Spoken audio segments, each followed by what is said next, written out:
Sergeant at Arms, kindly ring the quorum bell for 10 minutes.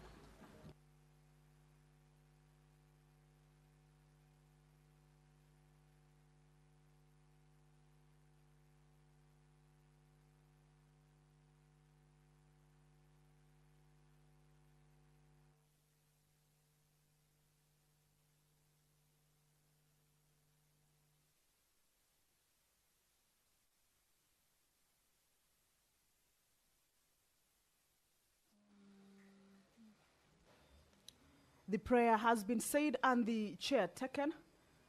However, the House has not quorated,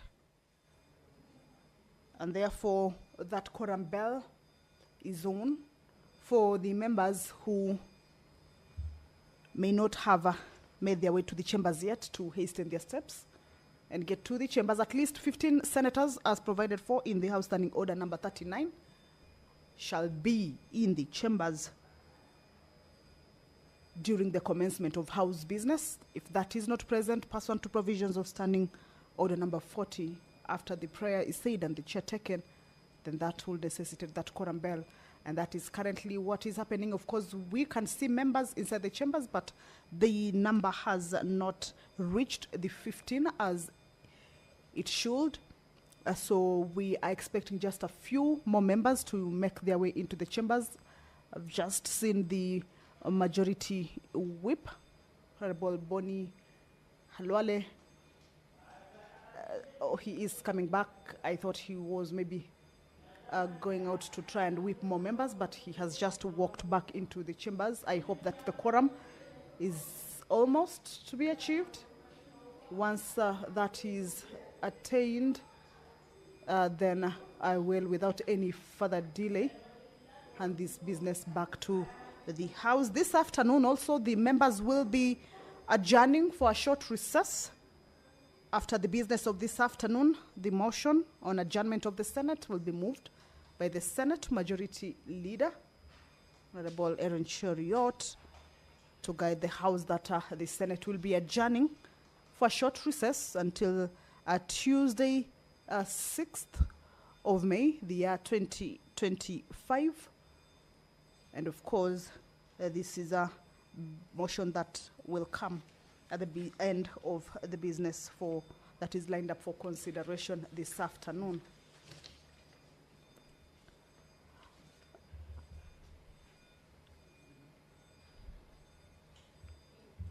Order, Honorable Senators, we do have quorum now.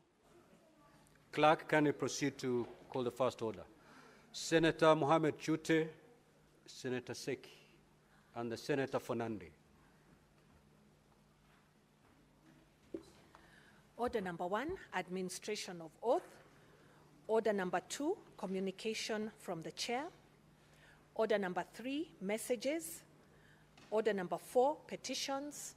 Order number 5, papers. The Senate Majority Leader.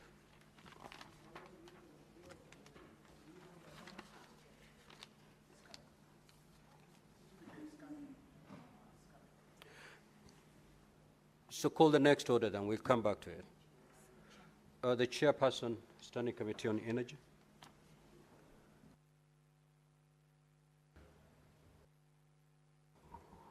Mr. Speaker, sir, I beg to lay the following paper on the table of the Senate today, 17th April 2025.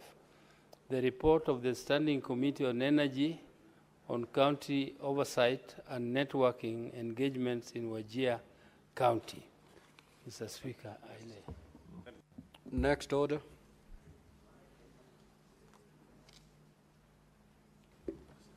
Order number 6, notices of motion. Order number 7, questions and statements. Statements pursuant to Standing Order 53-1. The Senator for Kakamega County, the Honorable Dr. Boni Halwale. Thank you so much, Mr. Speaker. Mr. Speaker, sir, I rise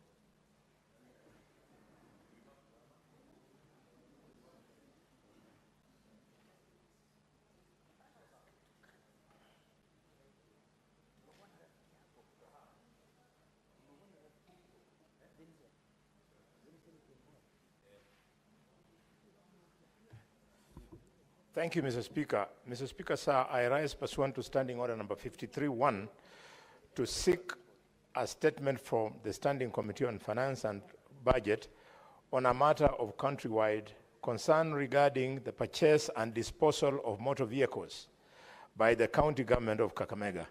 In the statement, the committee should address the following. 1, give a comprehensive list of all motor vehicles purchased by the county government of Kakamega from 2014 to date, indicating the make and model of each vehicle, its registration number, date of purchase, and the total amount that was paid for it. 2, the number of vehicles that have since been retired and disposed of, including reasons for the retirement, indicating the make and model and the year of disposal and the initial purchase value, as well as the amount realized from such a disposal. 3, documentary evidence showing that the proceeds from the disposal of these motor vehicles were duly banked into the County Revenue Fund account in accordance with the Public Finance Act. And 4, Mr. Speaker, give a detailed account of whether the disposal of the above vehicles was done in line with the Public Procurement and Asset Disposal Act of 2015, including the names of the successful bidders. I thank you, Mr. Speaker. Senator for Busia County, the Honorable Omtata. Mr. Speaker, thank you for the occasion. And for general information, I'm a senator from Busia County. I'm not a senator of Busia County. Busia County, my oath did not involve Busia County. It involved the Republic. So I'm rightly addressed as a senator from Busia County, not for Busia County. Mr. Speaker, sir, I rise pursuant to Standing Order 53, Clause 1, to seek a statement from the Standing Committee on Land, Environment and Natural Resources on a matter of inter-county concern regarding the delay in compensating owners of land. What is the point of order, Senator for Kakamega? Mr. Speaker, you are consulting when the senator for Busia started speaking. He has denied that he's not the senator for Busia and made a lot of statements about it. Understanding Order 105, what is he talking about? Senator Omtata, are you the senator for Busia or not? I'm the senator from Busia, not for Busia. I'm a senator of the Republic of Kenya from Busia. This is a national house. Okay. It's a parliament of Kenya, it's not a parliament of Busia. So I'm elected by people of Busia to sit in the national parliament. Therefore, the English is that I'm a senator from Busia, not for Busia. So you are the senator elected by the people of Busia for the Republic of Kenya? Yes. Is that the title you'd want to be known for? Yes. That's why, Okay. that's why I'm able to go to Isiolo and I demand accountability. Okay. It's English. So Honorable Senator Omtata, Yes, sir. who have been elected by the people of Busia Yes. to represent the Republic of Kenya in the Senate. Yes. May you proceed to seek your statement. Thank you. Mr. Speaker, sir, I rise pursuant, and by the way, that applies to all senators and to all assemblymen. Just proceed, Senator Omtata. We have concluded that. Thank you. Thank you, the senator from Nandi. Thank you. And the senator of the Republic of Kenya from Kakamega. Thank you. Not of Kakamega. I rise pursuant to Standing Order 53, Clause 1, to seek a statement from the Standing Committee on Land, Environment and Natural Resources on a matter of inter-county concern regarding the delay in compensating owners of land whose parcels were compulsorily acquired for the Ejinja-Bumala Road project in Busia and Kakamega counties. Mr. Speaker, sir, the National Land Commission, in its response to my request for information on the delay in compensating project-affected persons, brackets PAPs, in the Ejinja Bumala Road project, cited lack of funds, lack of requisite documentation, and an unending succession processes as the reasons for the delay. In this regard, I request the committee to address the following. 1, the details of the 536 PAPs who have already been compensated so far, including the respective compensation amounts.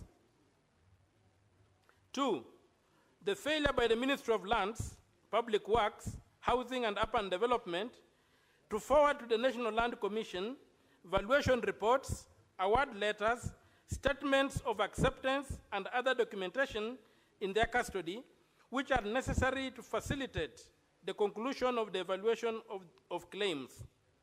3, the reasons for the delay by the Kenya National Highways Authority, that's KENA, to fully remit to the National Land Commission compensation funds for the Ejinja Bumala Road project, and the timelines for remittance of the outstanding balance. 4, the actions being taken by KENA as the acquiring entity and other government agencies to facilitate prompt conclusion of succession processes affecting the acquired land to pave way for compensation. And 5, proposed actions to ensure prompt compensation of the 635 remaining PAPs, including whether KENA could approve reallocation of undisbursed compensation funds at NLC to pay the PAPs that are payable. Dated 15th April, 2025. Thank you, Mr. Speaker, sir. Senator Fernande, the Honorable Charanke. Mr. Speaker, with your indulgence, I would also want to be referred Senator from Nandi, but the Senator of the Republic of Kenya in the National Parliament. Mr. Speaker, sir, so that some people don't fight us, especially when we oversight other counties like Taita or Trans Nzoia, because we are the senators of the Republic of Kenya. Mr. Speaker, I request for a statement on the impact of the tariff imposed on Kenyan exports by the United States of America, USA. Mr. Speaker, sir, I rise pursuant to Standing Order 53-1 to seek a statement from the Standing Committee on Trade, Industrialization, and Tourism on a matter of national concern regarding the impact of 10% tariff imposed on Kenyan exports by United States of America, led by His Excellency Donald Trump. Mr. Speaker, in the statement, the committee should address the following. 1, the projected impact of the newly imposed tariffs by United States government on tea, coffee, horticulture, textile, and other sectors that are largely contribute to Kenya's exports to the U.S., as well as the overall impact on the national economy of the Republic of Kenya. Secondly, Mr. Speaker, sir, the measures in place to cushion farmers and traders in the affected sectors, including whether the government has sought and found alternative markets for the affected Kenyan products and produce by our farmers and trade men and women. So, Speaker, number 3, the efforts by the government of Kenya to negotiate a review or even scrapping of the 10% tariff of the Kenyan products and produce by the United States of America government under Donald Trump administration. Number 3, Mr. Speaker, sir, the last one, the progress made in negotiating a free trade agreement between Kenya and United States of America in view of the expiry of the African Growth and Opportunity Act, or AGOA. And I know Senator Onyonga was Assistant Minister then, program in September 2025. Mr. Speaker, my second statement is request for a statement on the status of Kenya's digital land registration system and concerns over fraudulent title deeds. Mr. Speaker, sir, I rise pursuant to Standing Order 53-1 to seek a statement from the Standing Committee on Land, Environment and Natural Resources on a matter of national concern regarding the status of Kenya's digital land registration system and concerns over fraudulent title deeds across the country. Mr. Speaker, sir, a recent report from United States of America Trade Representative, USTR, has raised serious concerns regarding Kenya's land administration system. The report specifically highlights the proliferation of fake title deeds as a significant barrier to investment, shining a harsh spotlight on the integrity and reliability of our land registration processes. According to the United States Trade Representative, these fraudulent land ownership documents have emerged as a major obstacle in Kenya's ongoing efforts to attract international investors. Mr. Speaker, and the Senator should listen to this statement very carefully. This underscores the urgent need to strengthen and expedite the implementation. Senator for Migori, Senator for Kilifi, Senator for Taita Taveta. Take your seat, please, and let the Honorable Senator for Nandi be heard in silence. You may proceed, Honorable Senator. Thank you, Mr. Speaker, for that indulgence. I don't take it lightly, so that they can reason. This is a very serious matter that should worry the country. Just proceed with your statement, Honorable Senator, please. Thank you, Mr. Speaker. This underscores the need to strengthen and expedite the implementation of a secure, transparent, and fully functional digital land registration system, which is critical to restoring investor confidence and safeguarding property rights in the Republic. Mr. Speaker, sir, with your indulgence in this regard, I request the committee to address the following. 1, a framework outlining the process for the renewal or revalidation of existing title deeds under the Digital Land Registration System, DLRS, including safeguards to ensure legitimate landowners are not disenfranchised. Number 2, Mr. Speaker, sir, measures in place to prevent the migration of fraudulent, duplicated, or disputed title deeds under the Digital Land Registration System, and the criteria used to verify historical records, including how the digital system is addressing and resolve historical land ownership, disputes overlapping title deeds, and legacy land historical injustices during the digitization process. Number 3, Mr. Speaker, so the committee should give us the number of counties fully on board on the Digital Land Registration System platform and the key operational, technical, legal, and financial challenges affecting the nationwide rollout in the country. Mr. Speaker, sir, number 4, information on the data security protocols, audit trails, system integrity checks instituted to ensure accuracy, transparency, and accountability within the digital land registration systems, DLRS, outlining the role of county governments and land offices in the implementation and management of the digital land registration systems, including coordination mechanisms within the national government. Mr. Speaker, sir, finally, the measures taken to ensure equitable access to the digital platform for users in rural and marginalized areas such as coastal region, among other areas in this republic, including the infrastructure support, user training, and public awareness initiative in the country. I thank you, Mr. Speaker, sir. Senator Abbas.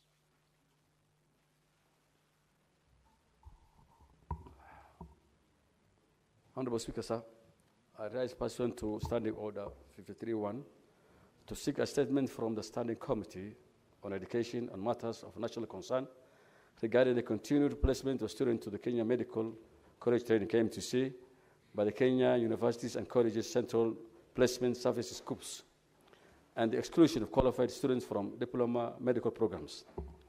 Honorable Speaker, the issue has affected thousands of aspiring students from across the country, many of whom hail from marginalized regions and are eager to serve in Kenya health sector. However, the rigid and exclusionary placement criteria used by COOPs raise concerns regarding fairness and equity, alignment with the national healthcare workforce needs. In the statement, the committee should address the following: the framework under which COOPs continue to place students KMTC to KMTC despite a court order of 24th July 2018 in petition number 3 of 2016, which declared such placements null and void and directed the KMTC should manage its own admissions independently.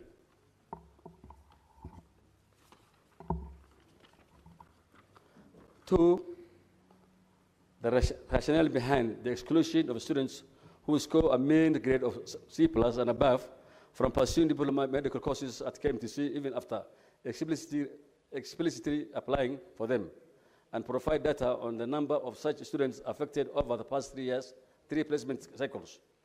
3, the justification for placing such students in unrelated degrees programs they did not apply for after they had been declared ineligible for medical degrees placements. 4, measures being taken by the government to ensure that student preferences are respected and that the placement policies do not unjustly limit access to healthcare training opportunities. 5, KMTC institutional capacity and legal autonomy to resume direct admissions to these programs as directed by the courts. Thank you, Mr. Speaker. Senator Onyonka.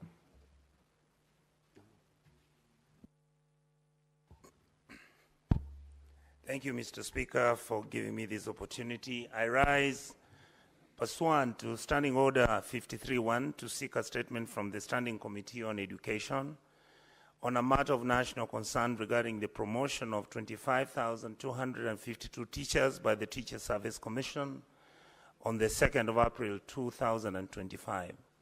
In the statement, Mr. Speaker, the committee should address the following issues: the criteria that was used and the methodology by the Teacher Service Commission in selecting teachers for promotion across different counties, and whether these criteria upheld the principles of merit, equity, and inclusivity. Number 2, Mr. Speaker, whether long-serving teachers with higher academic qualifications and graduations were either bypassed, while younger teachers with fewer qualifications and years of experience were promoted during the exercise, and if so, the justification for the same. Number 3, Mr. Speaker, the rationale behind the distribution model used, particularly with regard to counties which are densely populated but received fewer promotions. Number 4, whether a grievance redress and appeal mechanism was put in place for the teachers who felt aggrieved by this promotion process, and how many complaints the TSC has received and how many they have resolved up to date. Mr. Speaker, number 5, what measures are being implemented by the TSC to promote transparency, accountability, to address the long-standing cases of career stagnation of our teachers? Mr. Speaker, my statement, second one, is a request for a statement of kidney transplant operations at the Medihill Hospital in Eldoret. Mr. Speaker, sir, I rise pursuant to Standing Order 53-1 to seek a statement from the Standing Committee on Health on a matter of national concern regarding the irregularities involved human organ transplant at Medihill Hospital in Eldoret. In the statement, Mr. Speaker, the committee should address the following issues. Number 1, whether the Ministry of Health has received and reviewed the report by the Kenya Blood Transfusion and Transplant Service, KBTTS, regarding flagged irregularities involving 372 kidney transplants conducted at Medihill Fertility and Transplant Center in Eldoret since 2018. Number 2, Mr. Speaker, whether which protocols were used to verify donor-recipient relationships, consent procedures involving foreign recipients, and the involvement of foreign doctors and donors with no familial ties to recipients and compliance with transplant eligibility criteria in licensed medical facilities. Number 3, Mr. Speaker, the role of the Ministry of Health in ensuring that transplant centers had met ethical, clinical, and legal requirements, and an indication that the process that there is a process available for routine audits, compliance, and enforcement actions. Number 4, Mr. Speaker, what is the licensing status of Medihill Hospital as a transplant center, and whether any investigations or reviews were done or any are underway to assess the compliance with the national health regulations. Number 5, the extent to which online platforms may be facilitating whether the ministry is aware that there could be online platforms that may be facilitating the illegal sale of human organs, including kidneys, and the ministry's response to these concerns. And finally, Mr. Speaker, the last point would be, what steps is the Ministry of Health taking to strengthen the oversight of organ transplant services and to seal any loopholes observed in the system across all health facilities in our republic to enhance public trust in the transplant system as it is currently? Thank you, Mr. Speaker. Senator Chute.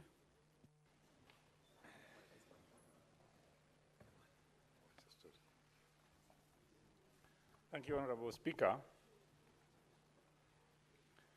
I have a statement on equity in employment and workforce diversity in public, technical, and vocational education and training TVET institutions. Mr. Speaker, sir, I rise pursuant to Standing Order 53.1 to seek a statement from the Standing Committee on National Cohesion, Equal Opportunity, and Regional Integration on a matter of national concern regarding equity in employment and workforce diversity in public, technical, and vocational education and training TVET institutions. In the statement, the committee should address the following. Number 1, the total number of employees in each public TVET institutions in Kenya, disaggregated by counties of birth, gender, and job cadre. Number 2, the number of employees recruited in each TVET institutions from 2022 to date, the positions advertised and filled within the same period, the qualification, recruitment for the advertised positions, and recruitment process followed in each recruitment exercise. Number 3, the manner in which the principles of inclusivity, diversity, and equal opportunity have been observed during the recruitment and placement and promotion of employees in TVET institutions.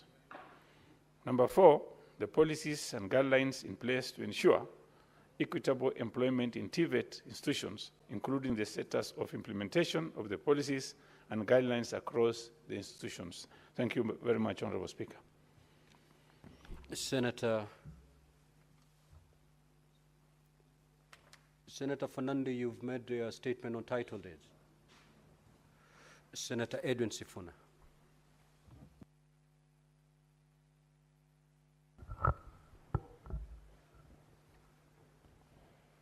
Thank you, Honorable Speaker. I have a statement to make on the Kenya Lionesses rugby team's victory in the HSBC Challenger Series.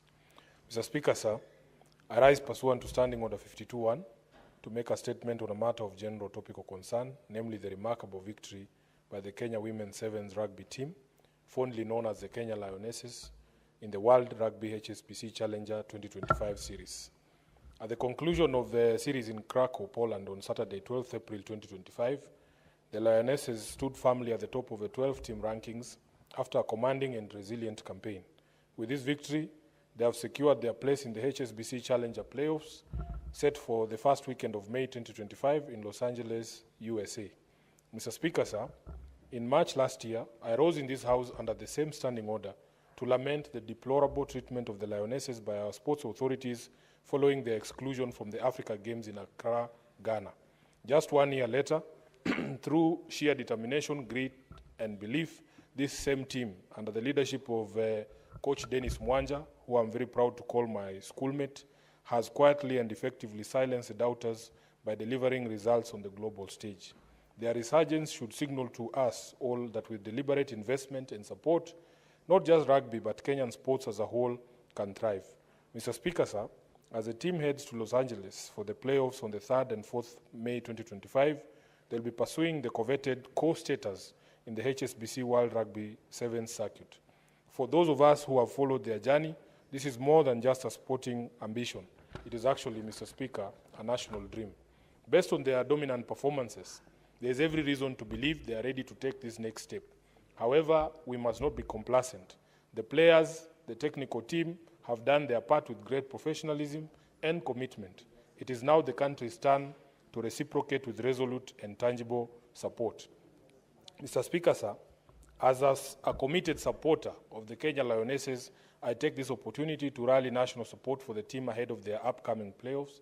I urge the Kenya Rugby Union, the Ministry of Sports, corporate sponsors, and the general public to step up and invest in this team. The unfortunate tendency to favor foreign teams stems from deep-seated frustration with mismanagement and internal wrangles in local sports federations. I firmly believe that the success of the Lionesses can serve as a launchpad for a wider sports renaissance in Kenya. Mr. Speaker, sir, as a senator of Nairobi, our nation's capital, where youth unemployment remains a pressing crisis, I am constantly reminded of the urgent need to develop sports as an alternative source of employment and opportunity. But for this to happen, we need the national government, county governments, federations, and unions to do better. The Lionesses have given us a blueprint. A small team, working quietly with focus and unity, can achieve greatness without fanfare. We are a sports-loving nation. However, what we lack are the systems to nurture and elevate our talent, and the time to act is now. Mr. Speaker, sir, I wish to congratulate Coach Dennis Mwanja, the players, and the entire support staff of the Kenya Lionesses for their brilliant performances. I reaffirm my personal commitment to support them however I can. Should they secure co-status in Los Angeles, I am confident their visibility will grow and the deserved support will follow. I am immensely proud to be associated with this team. These Lionesses, Mr. Speaker, are the pride of Kenya. They are going places, and we shall be here to cheer them all the way. I thank you, Mr. Speaker. Senator Chute.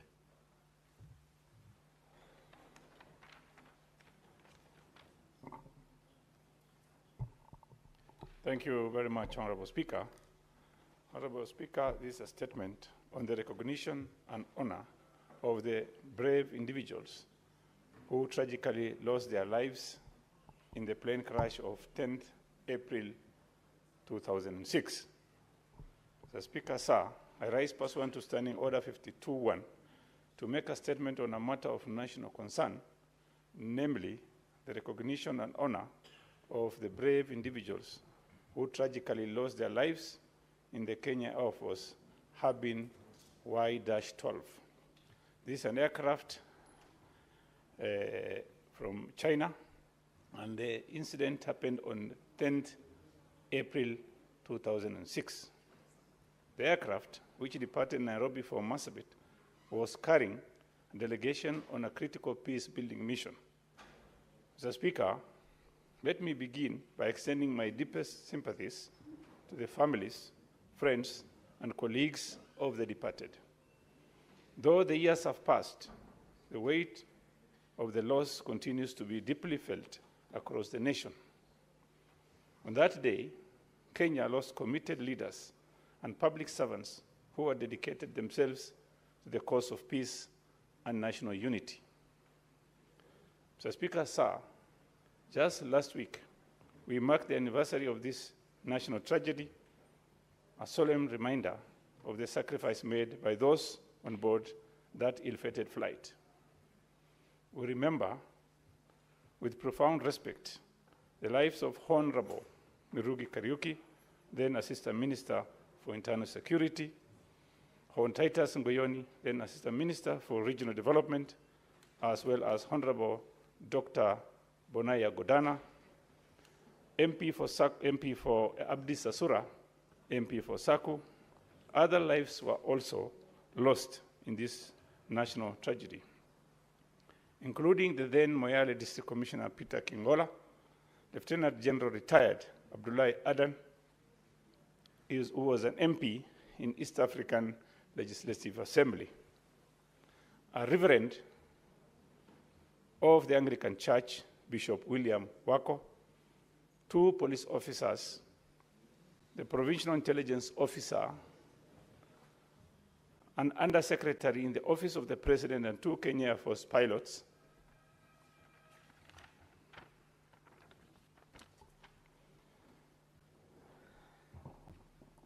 Honorable Speaker, these individuals were patriots, each of them committed to building a more peaceful and unified Kenya. They died while pursuing that noble mission en route to Marsabit, where they hoped to help mediate and reconcile communities torn by conflict. Their dedication to public service and their courage in the face of national challenges deserve our highest recognition. Mr. Speaker, sir, it is imperative that this House ensures their legacy is preserved. We must uphold the values they stood for, which is peace, justice, unity, and equal inclusion of all regions in our national development. Let us also not merely remember these people as men and women in words, but also honor them through deliberate action and institutions' memory. May their courage serve a constant reminder that the call to deserve often comes with great sacrifice, and that their ultimate sacrifice must not be in vain. Also, may their soul rest in eternal peace, and may their sacrifice never be forgotten. I thank you, Honorable Speaker. Senator Boni. Thank you, Mr. Speaker. Mr. Speaker, I rise pursuant to Standing Order number 52-1 to make a statement on a matter of county-wide concern regarding the deepening personnel and physical crisis within the county government of Kakamega. This crisis, if left unchecked, threatens not only the welfare and morale of county workers, but also the overall stability of service delivery and public trust in the county's governance systems. Mr. Speaker, it has come to my attention that throughout the entire calendar of the year 2024, the county government of Kakamega deducted statutory pension contributions from its employees, but failed to remit the said deductions to the county pensions fund. This non-remittance has led thousands of county employees left in an extremely precarious financial situation, risking their long-term savings and retirement security. In addition to the pensions, the county government also failed to remit other critical statutory deductions, including, Mr. Speaker, those related to bank loan repayments, cooperative society contributions, and medical cover premiums. These omissions have led to penalties being imposed on our workers in Kakamega, some being blacklisted by credit reference bureaus, others being suspended of essential services, such as health insurance, and others faced with legal threats from financial institutions. County personnel are now facing immense personal and financial stress while continuing to serve under very difficult circumstances. Mr. Speaker, the dossier presented in my office indicates that despite routine deductions being reflected in employees' payslips, no transfers were made to the relevant third-party institutions. These include banks, insurance providers, cooperative societies, and pension schemes.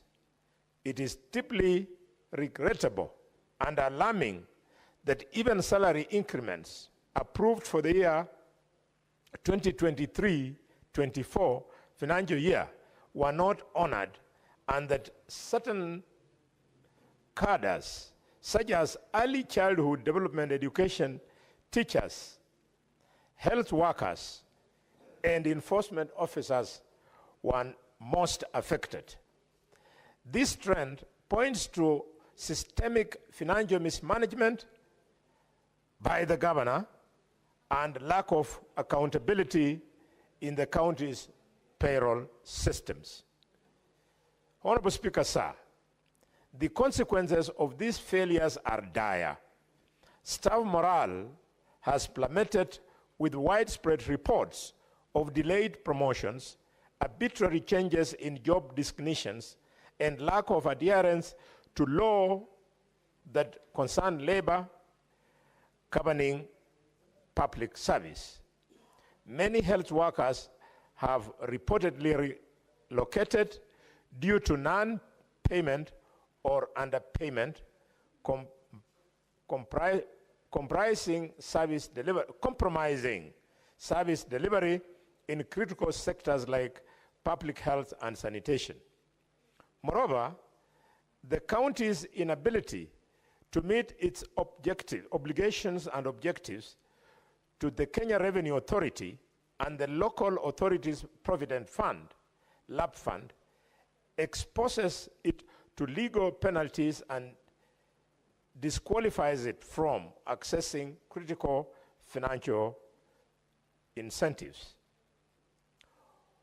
Of even greater concern, Mr. Speaker, is that these breaches are occurring despite the County Assembly of Kakamega having passed all the necessary budgetary allocations to facilitate payments. The question that must now be answered is, where did the money go? The absence of the transparency in the handling of county finances has triggered justified fears of misappropriation, if not outright embezzlement of public funds. Mr. Speaker, sir, I'm aware that a formal memorandum has since been submitted to the Ethics and Anti-Corruption Commission detailing these malpractices. The memorandum includes documentary evidence outlining how these irregularities have persisted despite protests and formal notifications. The impunity with which public funds and workers' contributions have been handled in Kakamega cannot and should not be allowed to continue. Mr. Speaker, sir, it is on this basis that I call upon this House to stand with the people and workers of Kakamega County, and I urge relevant investigative bodies, particularly the EACC, to move with speed to establish the circumstances surrounding these violations, identify those responsible, and recommend immediate remedial actions. Furthermore, I call upon the Senate Committee on Finance and Budget to institute a targeted audit of the county's payroll and statutory remittances for the financial year 2023 and 2024. The finding must guide urgent reforms to protect the welfare of county staff and uphold physical discipline. Let this, Mr. Speaker, be a reminder to all county governments across the Republic that public trust is not a privilege to be abused. It is a responsibility to be safeguarded at all times, and the lives and livelihoods of public servants are not a collateral damage for political mismanagement or financial misconduct. Mr. Speaker, I thank you and hereby table the detailed memorandum that I received on the 18th of March 2025 that contains damaging allegations that, Mr. Speaker, speak to actual individuals and actual breaches, going as high, Mr. Speaker, as corruption of the ESCC by the county government of Kakamega and high levels in the judiciary involving judges. I table.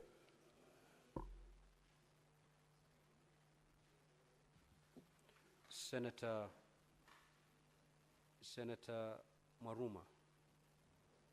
Your statement is under 53-1. Yes. You may proceed. Yeah, thank you, Honorable Speaker, for this opportunity to request for a statement on the deaths of arrested persons and inmates under state custody across the country. Mr. Speaker, sir, I rise pursuant to Standing Order 53-1 to seek a statement from the Standing Committee on National Security, Defense and Foreign Relations on a matter of national concern regarding the deaths of arrested persons and inmates under state custody across the country. Mr. Speaker, sir, my attention has been drawn to a particularly disturbing incident involving the unexplained death of Mr. Sylvester Mwangoji, popularly known as Mwangoji Wameeliza, while in custody at Veruga Police Post in Wundanyi Sub-County, Taita Taveta County, between the 11th and 12th of April 2025, following his arrest by the police. This case is not isolated and points to a worrying trend that raises critical questions about safety, treatment, and the rights of arrested persons under the custody of the state. It is deeply troubling that such deaths occur without prompt accountability, thorough investigations, or adequate reporting mechanisms. In the statement, the committee should address the following.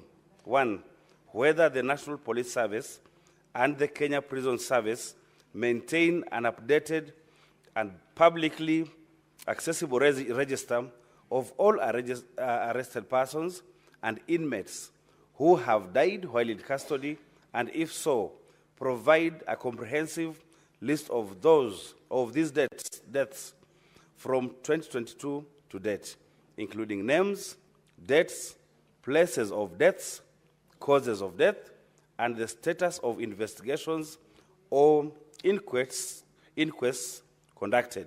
2, the deaths of inmates directly linked to actions or negligence by police officers, prison wardens, or other law enforcement personnel, and the disciplinary, administrative, or legal actions taken against officers found culpable. 3, the adequacy of the legal and institutional mechanisms that currently exist to safeguard the rights and welfare of arrested and detained persons in detention facilities.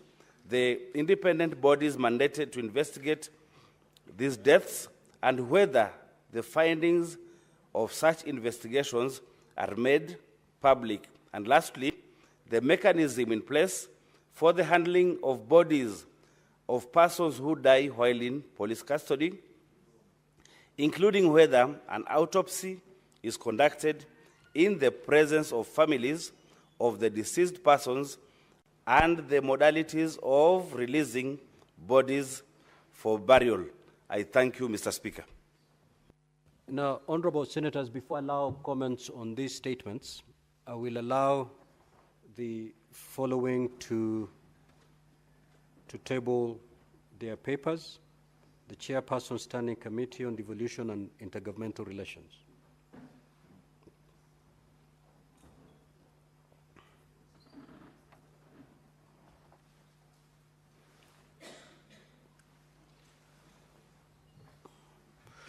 That will be followed by the Chair, Standing Committee on Finance and Budget, and then Chair, Committee on Land, Environment and Natural Resources. Honorable Speaker, sir, I beg to lay the following papers on the table of the Senate. Today, 17th April 2025. Progress report of the Standing Committee on Devolution and Intergovernmental Relations on the operational and leadership crisis affecting the County Assembly of Nyamira. Thank you, Mr. Speaker.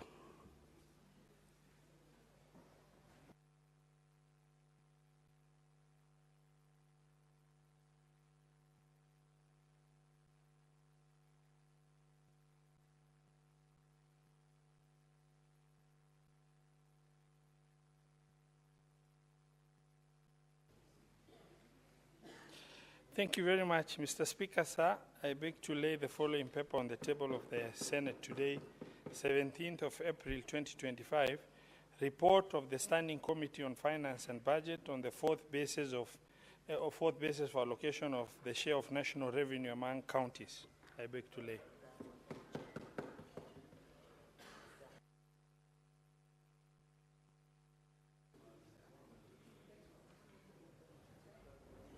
Thank you, Mr. Speaker, sir. Mr. Speaker, sir, I beg to lay the following paper on the table of the Senate today, 17th of April 2025.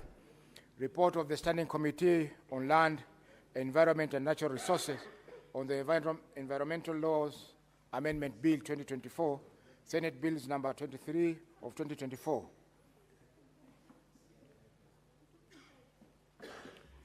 Now we will go back to do comments on the statements that have been sought. But before that, I will allow Senator Faki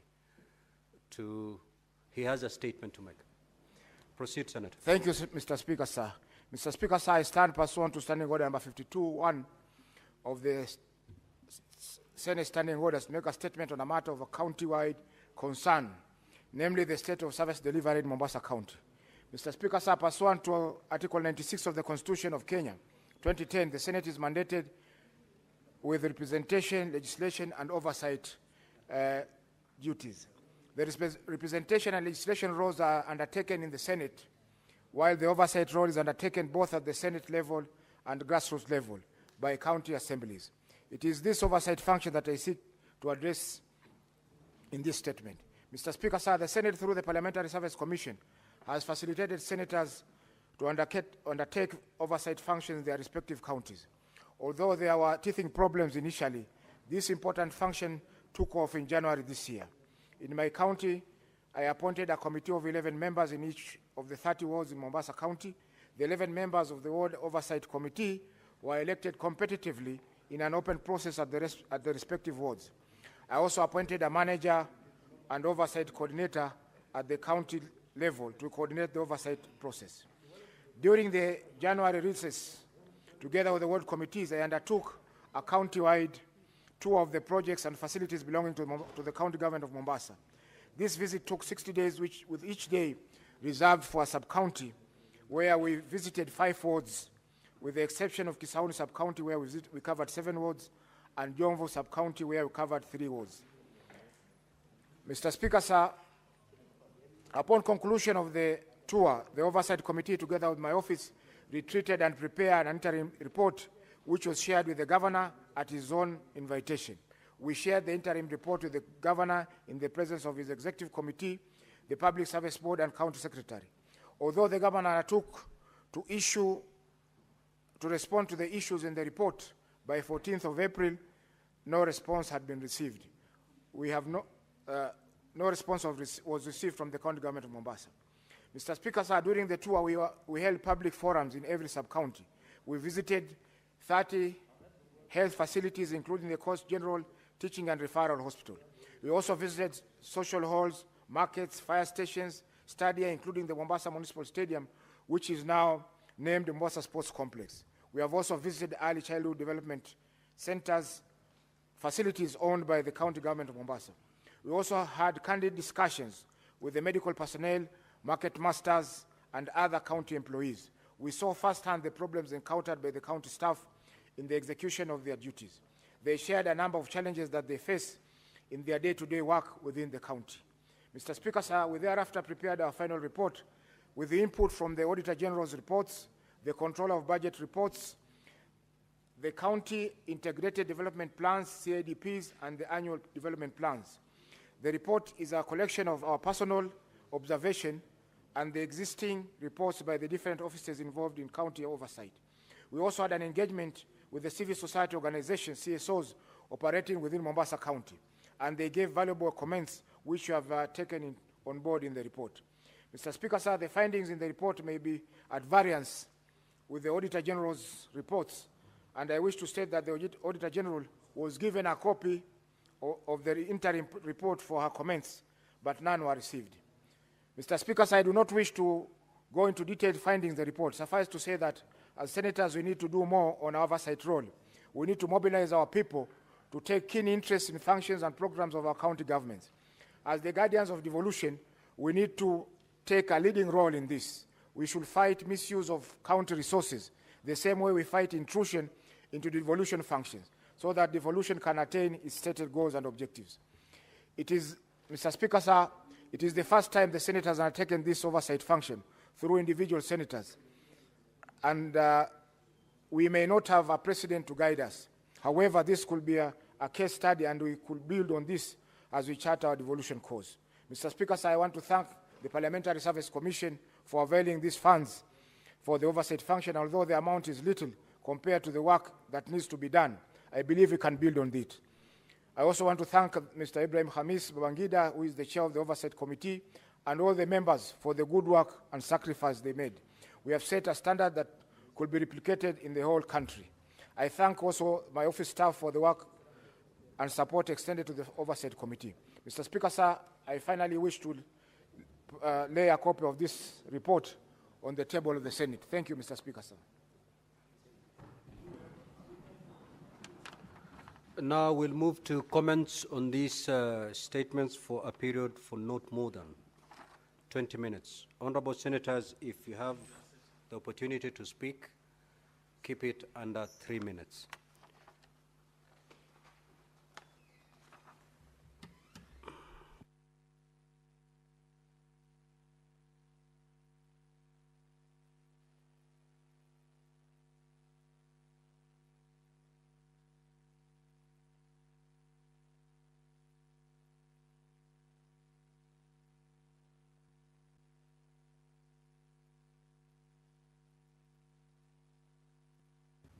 Well, there is another statement here under Standing Order 52-1 by Senator Olekina. Thank you, Mr. Speaker. Mr. Speaker, pursuant to Standing Order 52-1, I rise to make a statement on the need to institutionalize strategic foresight and anticipatory governance in the Senate of Kenya. Mr. Speaker, sir, we live in a time of accelerated change defined by interconnected global crises, rapid demographic shifts, disruptive technologies, as well as climate and environmental volatility that threaten both our livelihood and legacy. In this regard, parliaments must not now only legislate for the present, but also design policies with the future in mind. Strategic foresight is a forward-looking, long-term approach to policy making that enables institutions to anticipate emerging trends, risks, and opportunities, and to adopt more resilient, inclusive, and sustainable legislation. Anticipatory governance, Mr. Speaker, on the other hand, refers to the integration of foresight into institutional decision-making process, ensuring that laws and oversight functions serve not only the current generation, but also the generation to come. In recognition of the strategic importance of foresight in governance, I champion the establishment of the bipartisan Senate Future Caucus, which was born out of a collective recognition that governance must evolve beyond immediate concerns and short-term decision-making. We need a forward-thinking, proactive, and anticipatory approach to our governance that ensure Kenya remain resilient, adaptable, and competitive in the ever-changing global landscape. The work of this caucus is to ensure that our policies and needs today do not compromise the prosperities of Kenya's future generations. Mr. Speaker, sir, a sobering reminder of the consequences of legislations without foresight is the recent nationwide protest of June 25, 2024. This young-led movement was not a spontaneous outburst, but a culmination of systemic neglect of youth, voices, economic pressures, and a deep disconnect between government policies and public sentiments towards the system. Had the government institutionalized mechanism for meaningful public participation and scenarios planning, we might have detected the signs earlier and acted before frustration turned into protest. Had we considered long-term thinking in our legislation proposals, perhaps we may have turned our appetite for unsustainable debt that has now pushed our tax Kenyans heavily to meet our obligation. Mr. Speaker, sir, as chair of the Senate Future Caucus, I'm proud to be spearheading future thinking within this House. The caucus has this past weekend held an impactful induction strategic foresight retreat in the Great Masai Mara Game Reserve, where we laid the groundwork for institutionalizing a culture of anticipatory governance thinking in the Senate of Kenya.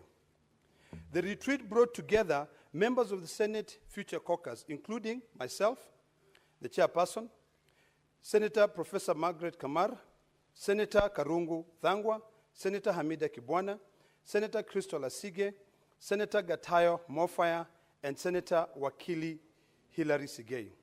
Other members of the Future Caucus included Senator Moses Kejuang, Senator Abdul Haji, Senator Richard Onyonga, Senator William Kisang, Senator Kidhuri Murungu, Senator Abbas Sheikh, Senator Professor Tom Ojenda, Senator Captain Ali Roba, Senator Beatrice Akinyi, Senator Eddie Gisheru, Senator Edwin Sifuna, Senator Mohamed Chute, and Senator Wamatinga Mohammed. Nonetheless, sorry, I beg, Wamatinga Wahome, not Mohammed. Nonetheless, there is still a lot of work required to establish a formal legislative framework for foresight while ensuring institutional commitment and accountability. Across the world, parliaments such as Finland, Uruguay, and Philippines have embedded futures thinking into the legislative architecture. These legislatures have equipped their institutions with foresight tools, conducting scenarios planning, and engaging experts and citizens in shaping long-term agendas. Legislatures that have embraced foresight don't just react to crises, they anticipate them. They don't just manage problems, they create opportunities through their legislative proposal. They can better allocate resources, understand the long-term impact of laws, and ensure that legislation is robust enough to withstand the test of time. In this regard, Mr. Speaker, Kenya must not be left behind. The Senate, as the upper house of Parliament, must lead the way in innovating our approach to governance and ensuring Kenya takes the lead on the continent in institutionalizing foresight. In fact, Mr. Speaker, I attended a highly acclaimed UN Summit of the Future, which took place last year in September, and heads of states from all around the world were in attendance and made commitment to safeguard the interests of future generations. During the summit, Mr. Speaker, His Excellency, the President of the Republic of Kenya, Dr. William Ruto, pledged to embed foresight across all levels of government. This is an important commitment to which we must hold him accountable.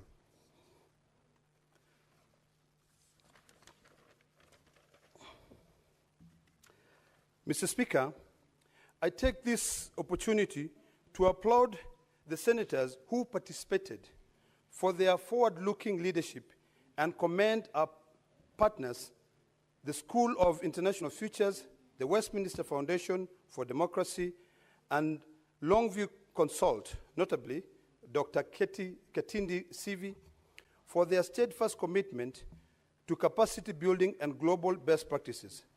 I also thank the Senate Liaison Office for logistically and institutional support. Mr. Speaker, the lack of structured approach to foresight, however, risks us passing legislation that may become obsolete in the short term and failing in our duty to protect future generations. We may overlook warning signs that could protect our economy, environment, and our people. Ultimately, we risk governing reactively instead of proactively. I therefore propose the following concrete steps to embed foresight and anticipatory governance in the Senate. Number one, amendment of the Senate standing orders to formally recognize foresight as a core component of legislative process. Number two, capacity building of all Senate committee through technical training in foresight methodologies, including horizon scanning system thinking, and scenarios development. Number three, strengthening the Senate Future Caucus with adequate technical support to research and coordinate foresight approach across committees. Number four, enhance the role of Senate Liaison Office to conduct futures-oriented research and policy analysis. Number five, training of Senate staff across relevant departments to institutionalize futures thinking and subsequent improved support of members of this House. Number six, Mr. Speaker, drafting of legislation in this House with due consideration paid to intergeneration fairness, as well as mandating pre-legislative and post-legislative scrutiny with a foresight approach. Mr. Speaker, sir, this is not just about procedural refinement. It is a paradigm shift. It is a necessary transition from reactive transitional leadership to proactive and value-based governance. Mr. Speaker, sir, the Senate of Kenya must lead foresight to safeguard the future of this republic and the inherent of Kenyan future generation. And finally, I therefore urge all honorable senators to support this agenda, not just for us, but for the generation whose voices are yet heard, the Kenyans of tomorrow. I thank you. Now, the statement pursuant to Standing Order 57, the statement by the Majority Leader.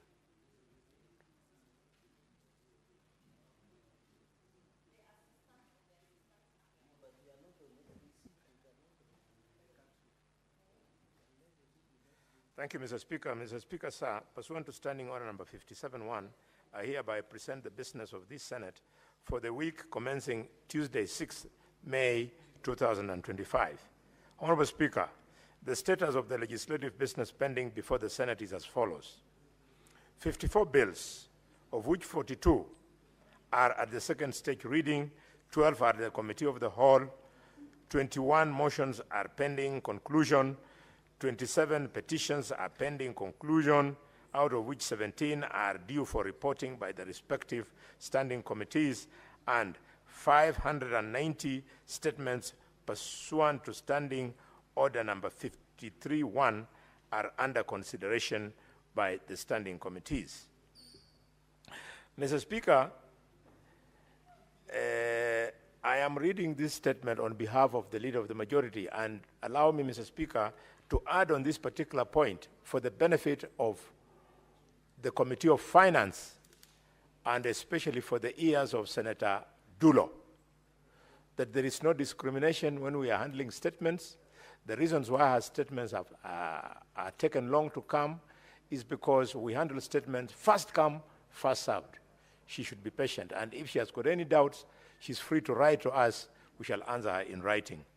Honorable Senators, it is noteworthy that the Part 2 of the fourth session, the Senate passed 6 bills and referred them to the National Assembly for consideration. as well as 11 motions on various matters whose resolutions have been referred to the concerned implementing agencies. In addition, Mr. Speaker, you may recall that the Senate agreed to the National Assembly amendments to the Persons with Disabilities Bill, Senate Bills number 7 of 2023. This bill has since been transmitted to His Excellency, the President of the Republic of Kenya, for assent. I take this opportunity to thank honorable senators for availing themselves to dispense with business as highlighted. However, from the foregoing, it is evident that the business before the Senate is a lot. It is my wish and that of the Senate leadership that as we proceed for the recess at the rise of the Senate today, we shall redouble our efforts to ensure that significant progress is made on the business upon resumption from regular sittings. And I hasten to add on my behalf and on behalf of the Lion of Narok, which has been meandering into Kajiado without permission. Senator we are very Boni. grateful, Mr. Speaker. Senator Boni, just take your seat first.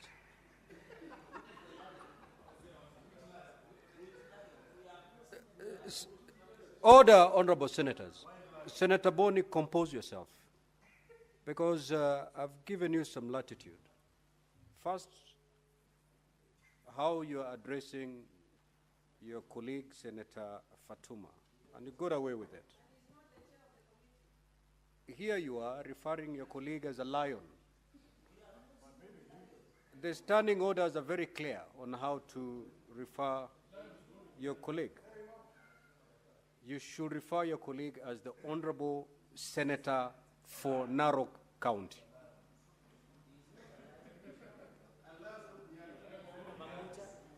Mr. Speaker, I apologize and I stand guided.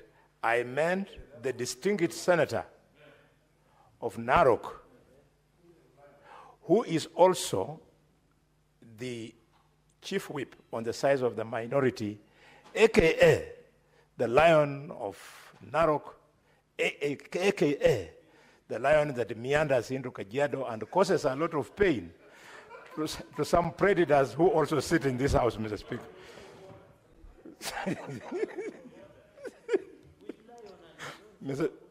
Senator Boni, can you conclude that statement? Yes, Mr. Speaker, I was doing it on his behalf because we are so grateful, honorable members.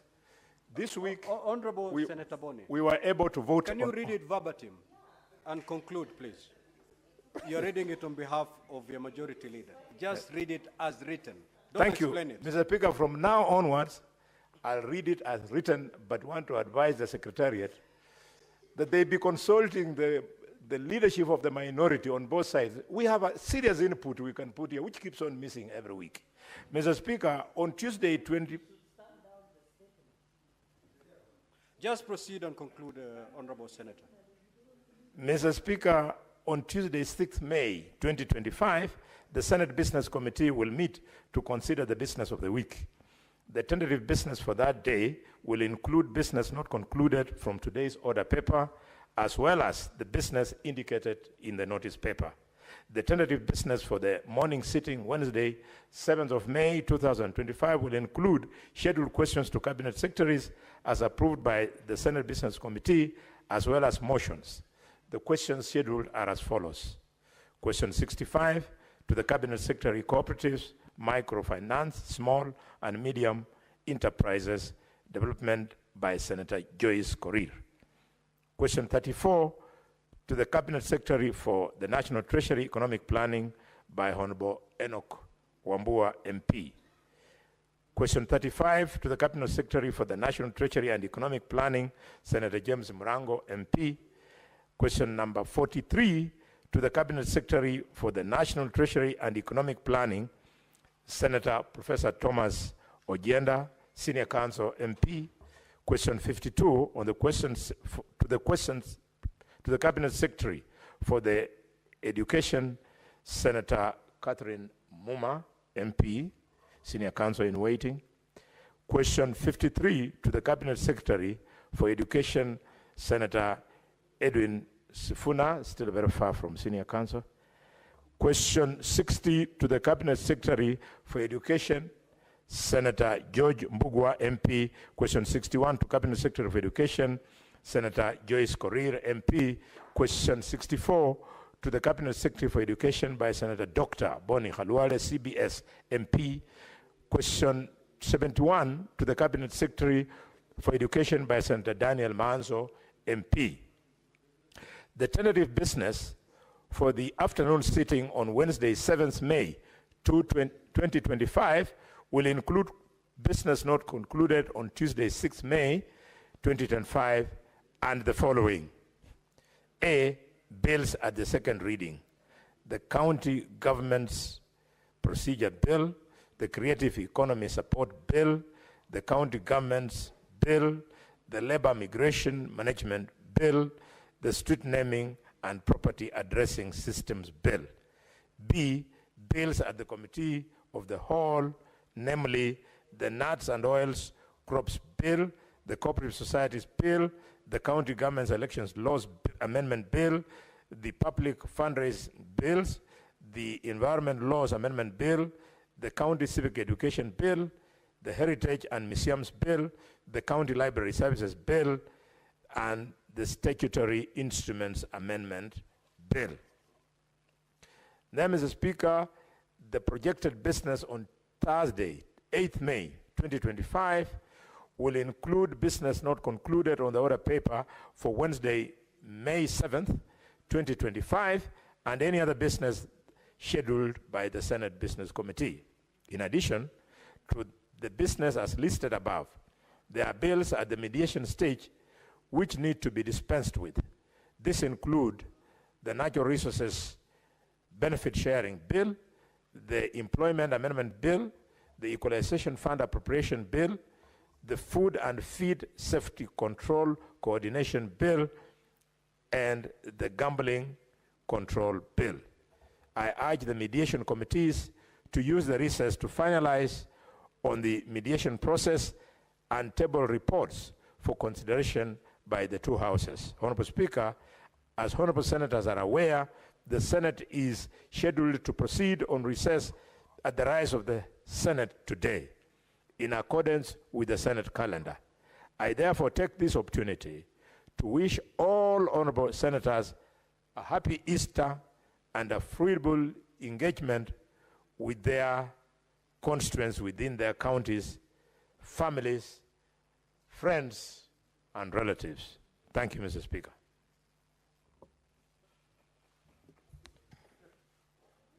Now, yes, Senator for Nyamira.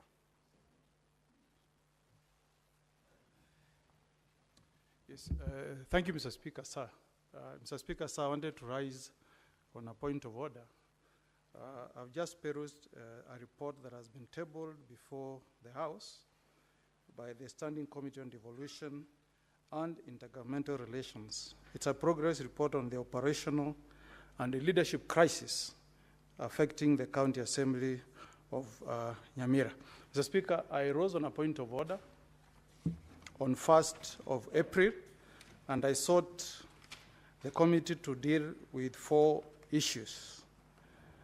Mr. Speaker, I've had the opportunity to peruse the report, and I want to thank the chair of the Devolution Committee and the members for the attention that they gave this matter and for the speed at which they have tabled the report before the House.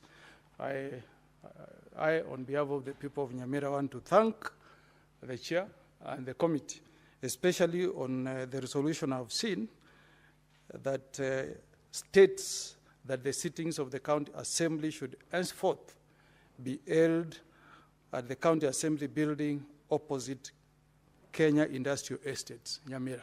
I'm hopeful, Mr. Speaker, that the people of Nyamira will appreciate the intervention of the Senate and that we are not going to have 2 parallel sittings henceforth in the county government of Nyamira. That is a really big milestone, Mr. Speaker, for me and for the people of Nyamira. This dispute has been ongoing since October last year.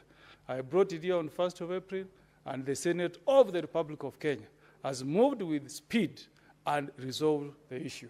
I'm sure this will be a matter that will be applauded by the citizens of the county government of Nyamira.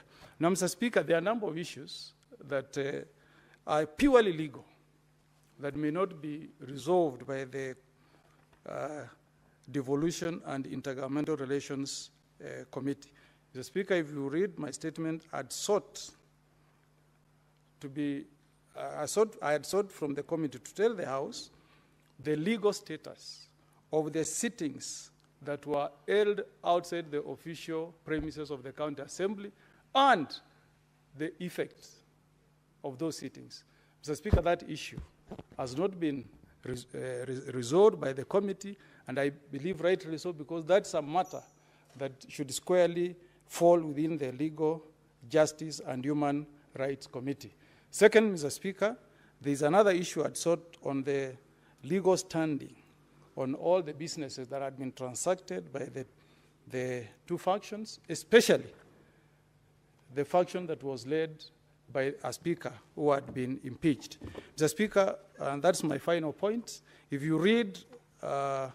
Speaker, the documents that have been tabled before the court, there is a finding in petition number E008 of 2024, where Justice Okwani states that she gave the initial orders in that case erroneously, and that she did not have the jurisdiction to entertain the issues that were before her.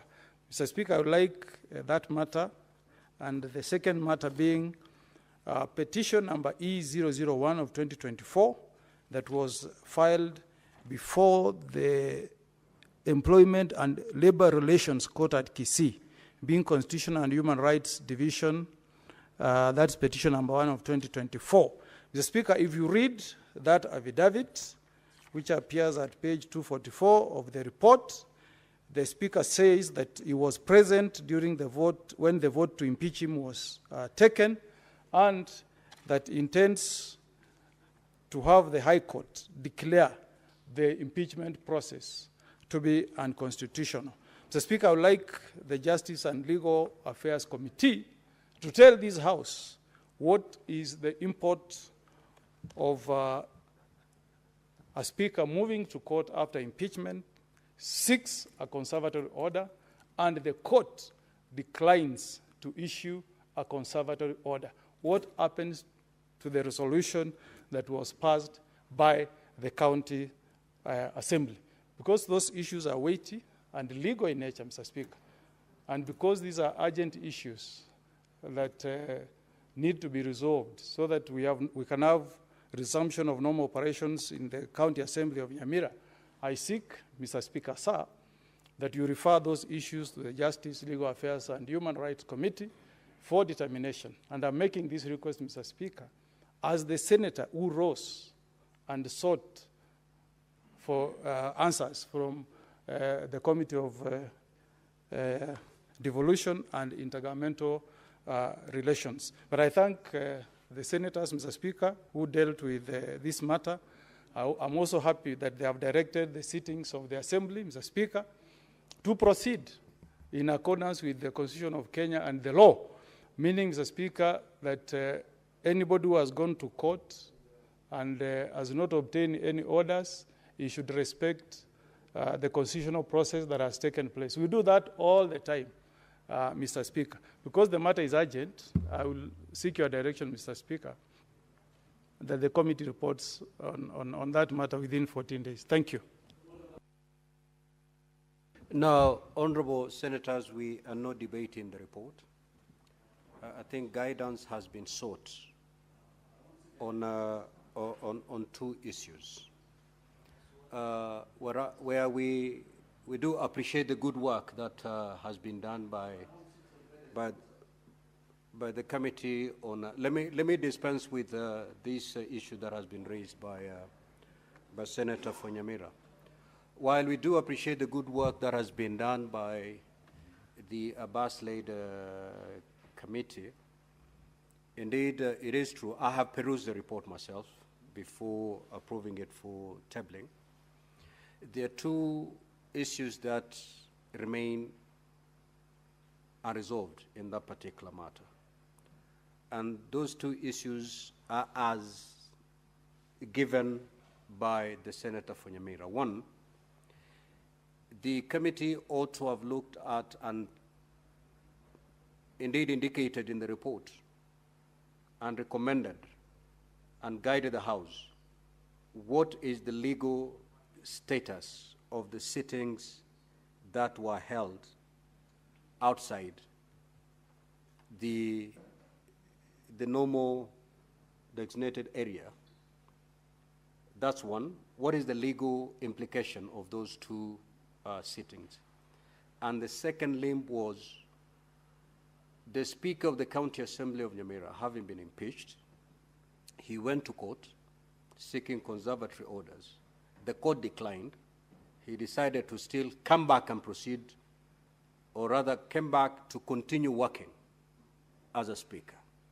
So what is the legal implication of the actions of the Speaker?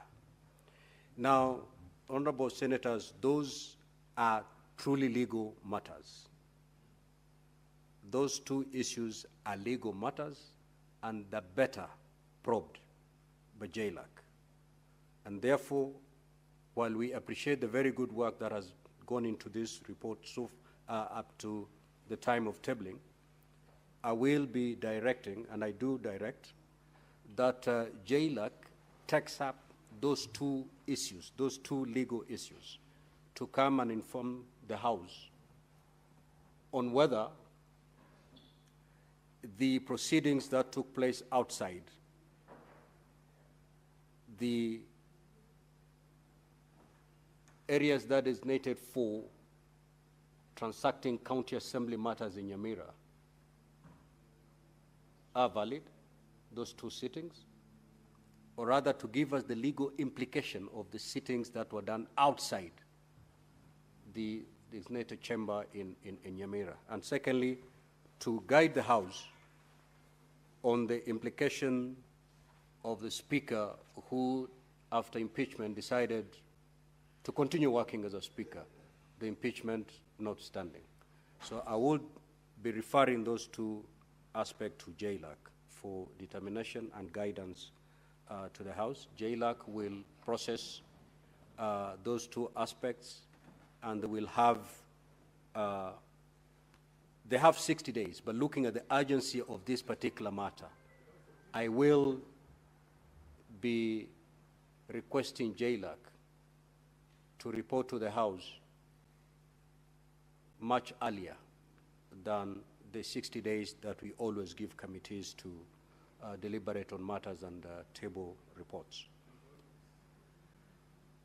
If we can be able to have a response, or if we can be able to have a report from JLAC within 21 days, that is 1 week into the coming session. We are going on recess today for 2 weeks. If JLAC can take 3 weeks from today to table the matter, because this matter is extremely urgent.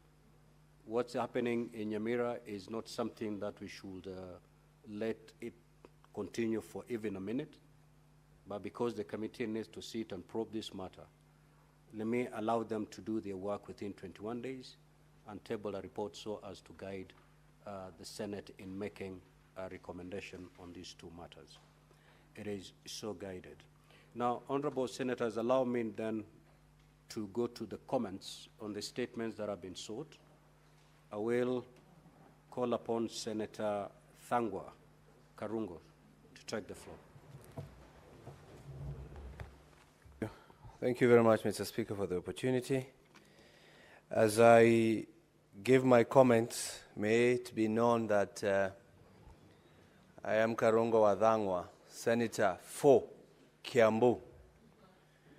Yeah, because, Mr. Speaker, you can be just like Senator Zifuna, a senator for Nairobi, but from Kakamega.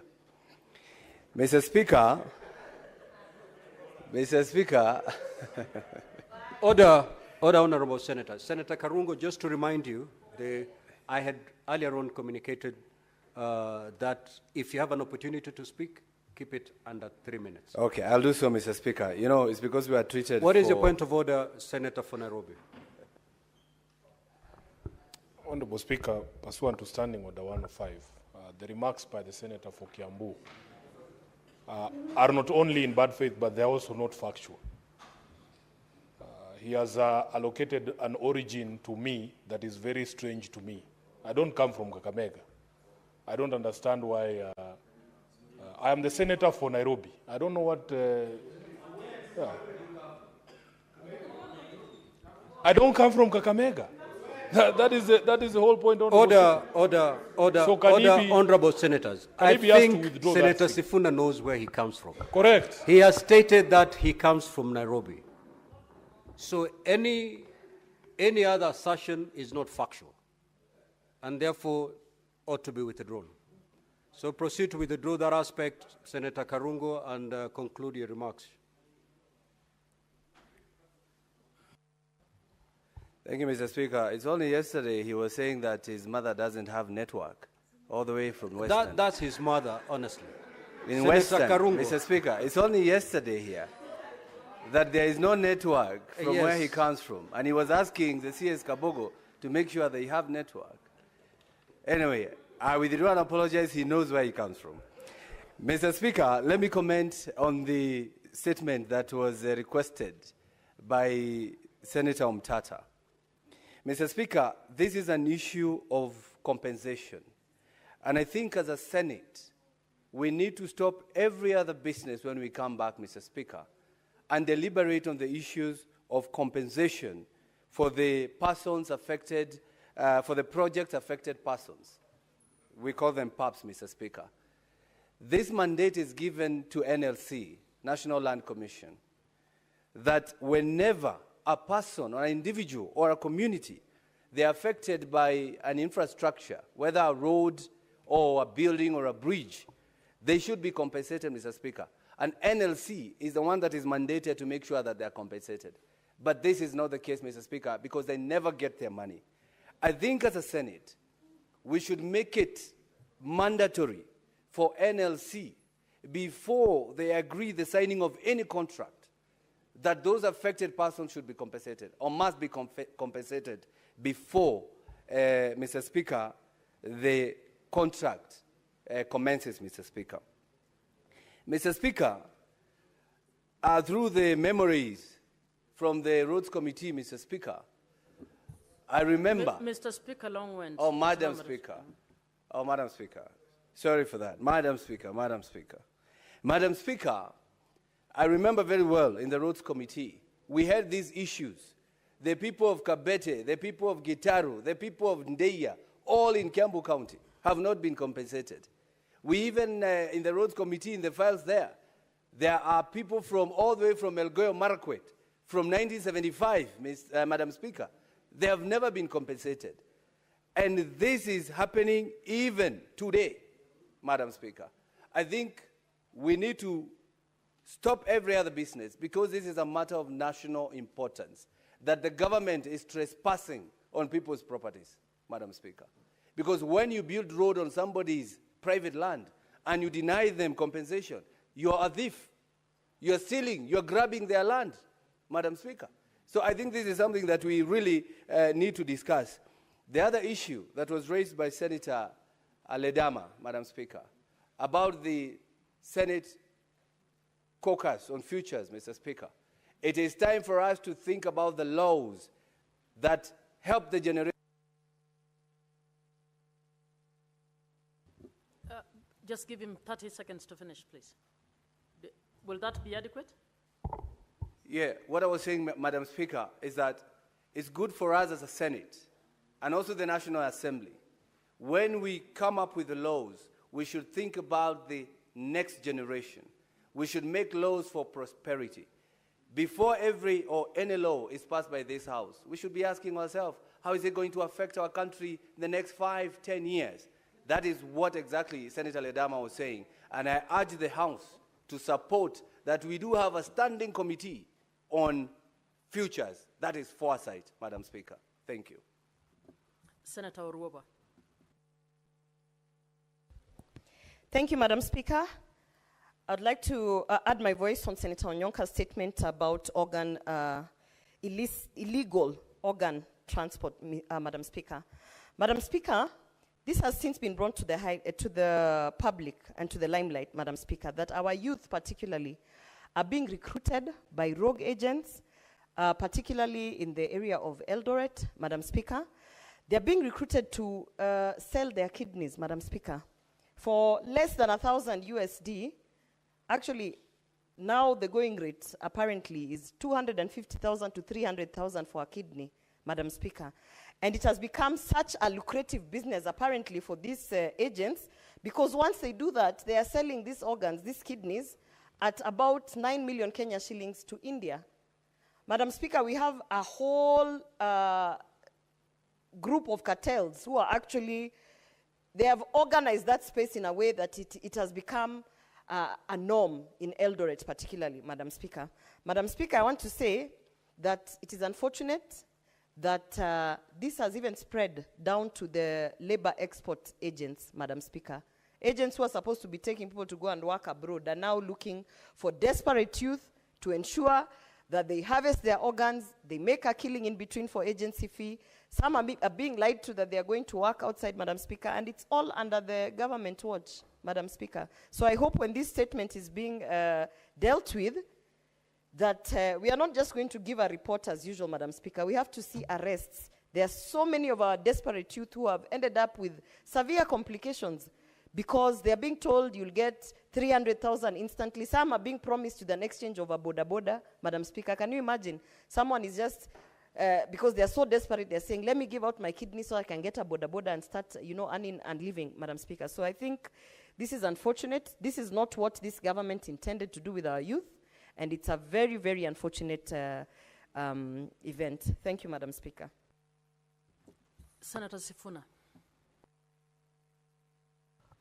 Madam Speaker, I rise to comment on the statement by Senator Onyonka. But before I do, I have forgiven my counterpart from Kiambu. During the campaigns, we had a campaign where we used to transport people from Murima.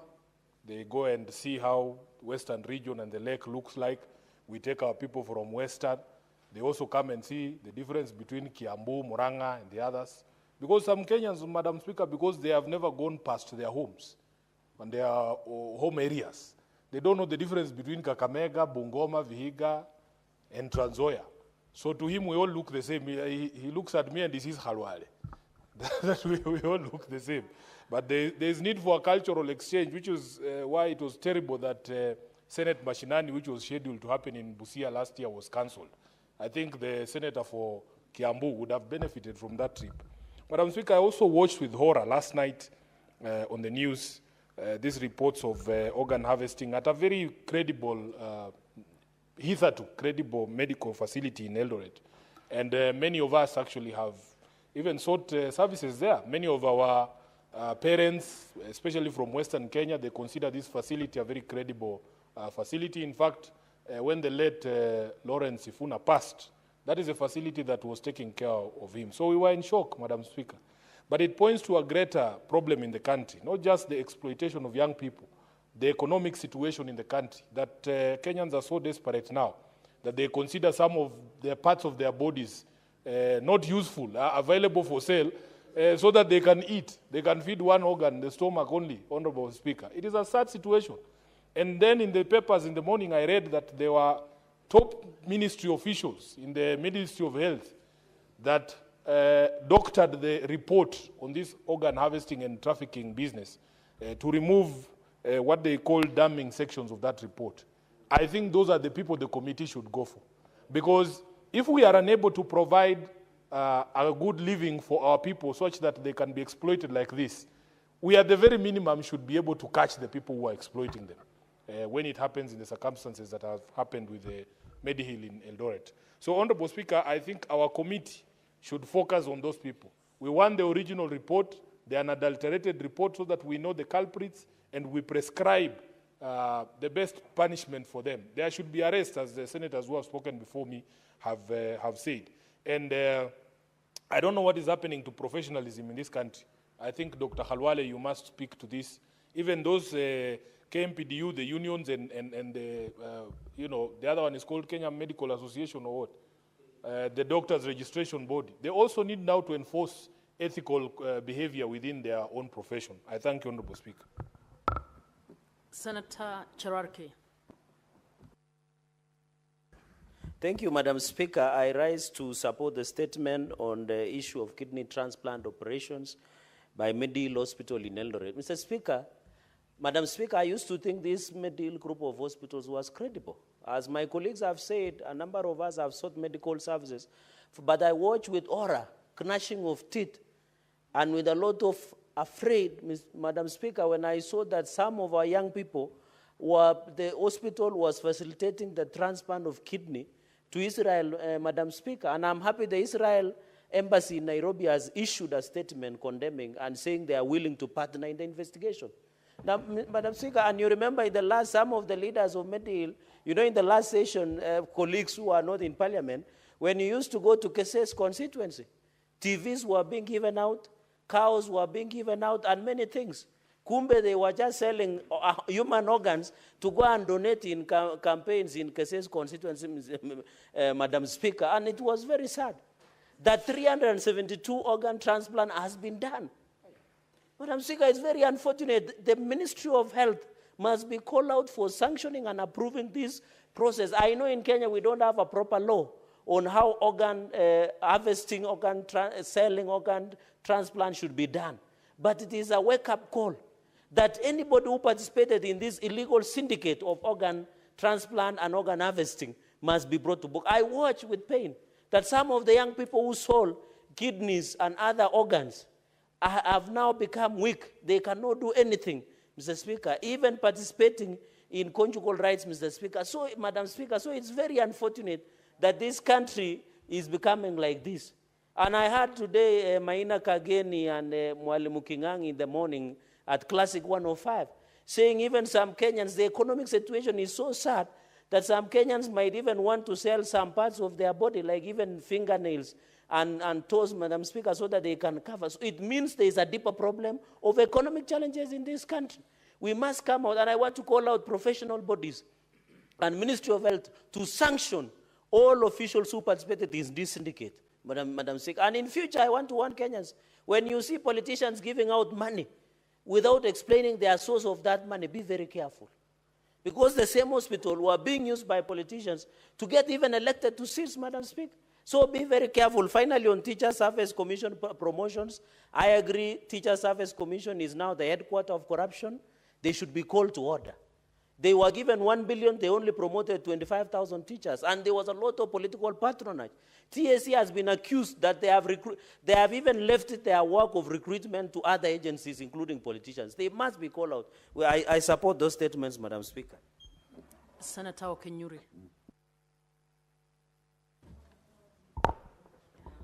Thank you, Madam Speaker.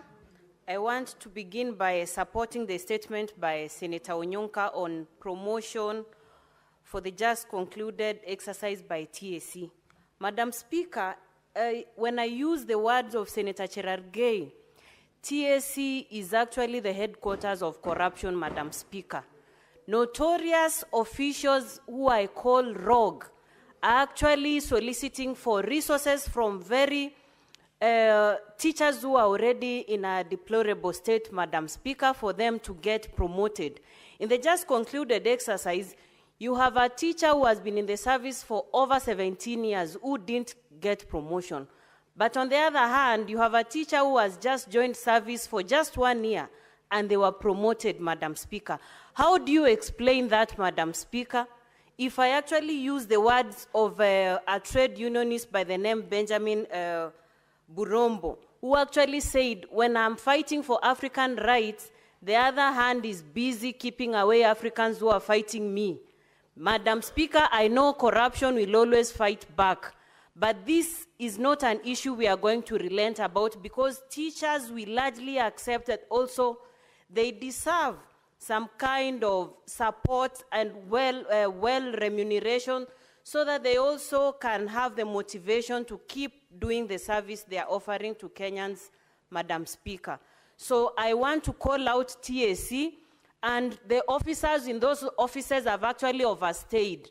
But my worry is, even if they are going to be reshuffled, the culture is the same. It runs from the national to the ground, Madam Speaker. So I want to really say whatever they are doing will not be entertained. Madam Speaker, I also want to support the statement by Senator Cherargei on the tariff that has been imposed by the US government, Madam Speaker.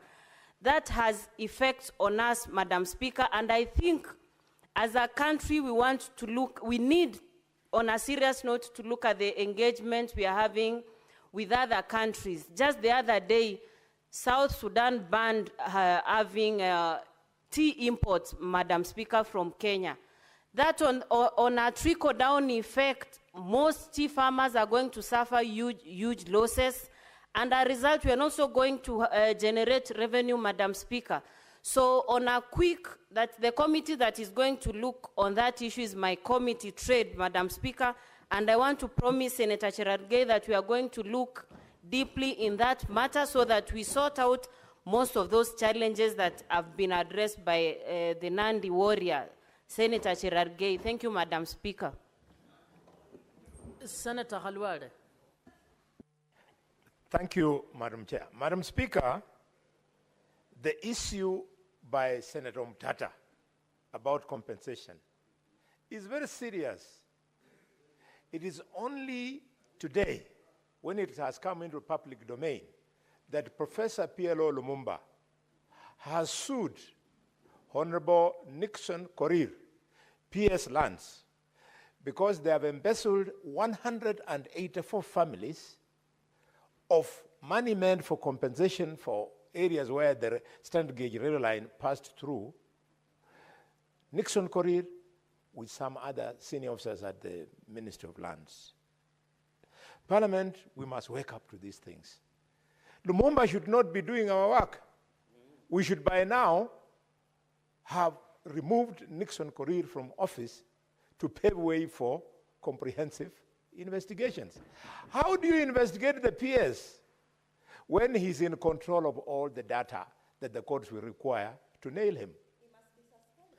Mr. Speaker, I demand that Nixon Korir steps down as a PS and await the outcome of the investigations. Mr. Speaker. What's your point of order, Senator Eddy?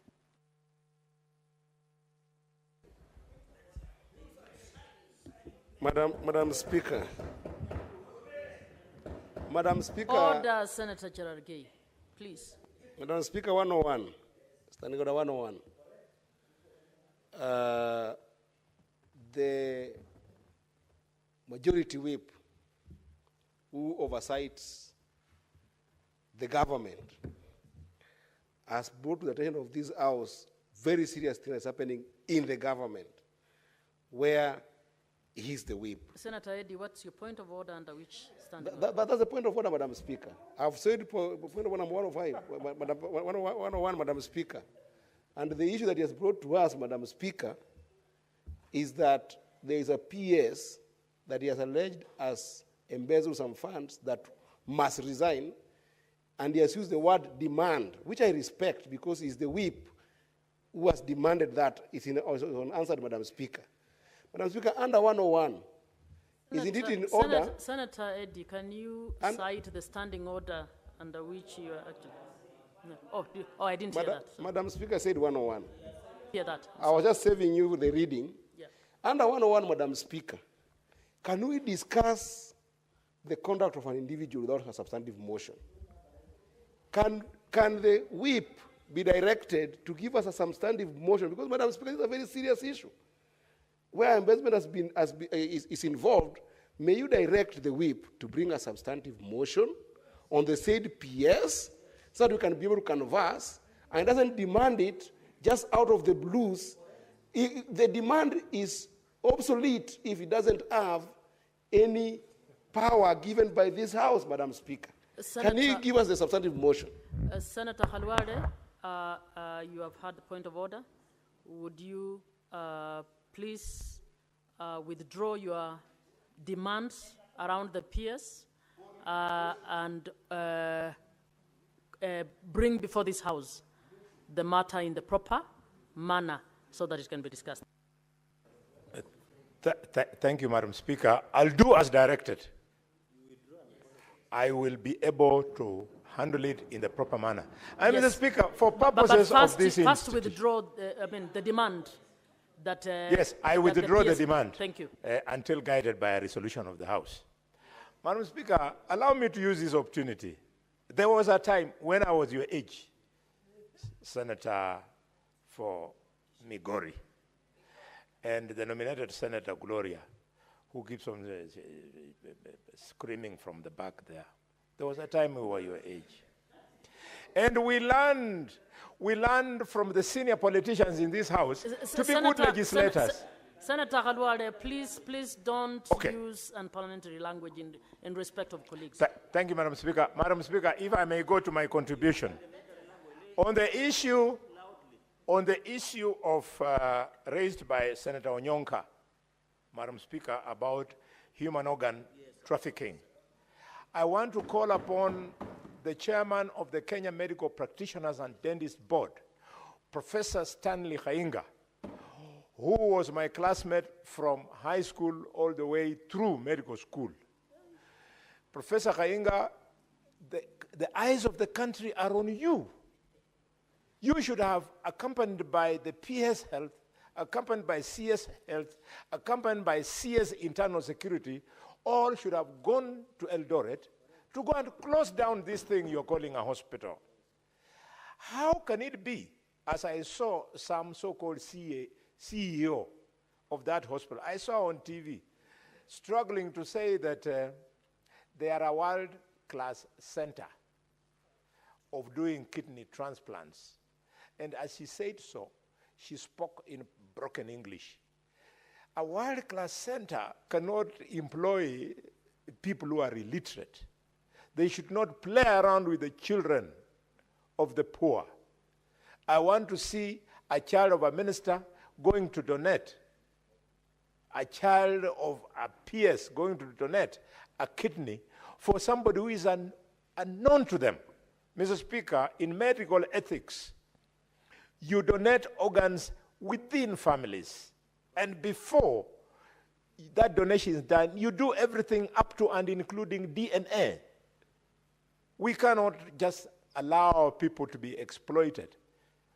What a pity. 300,000 shillings in exchange of an organ that will turn your life completely, in exchange of conmanship by people who will get millions of shillings from that organ. It must stop. We must protect the poor. And if it's not,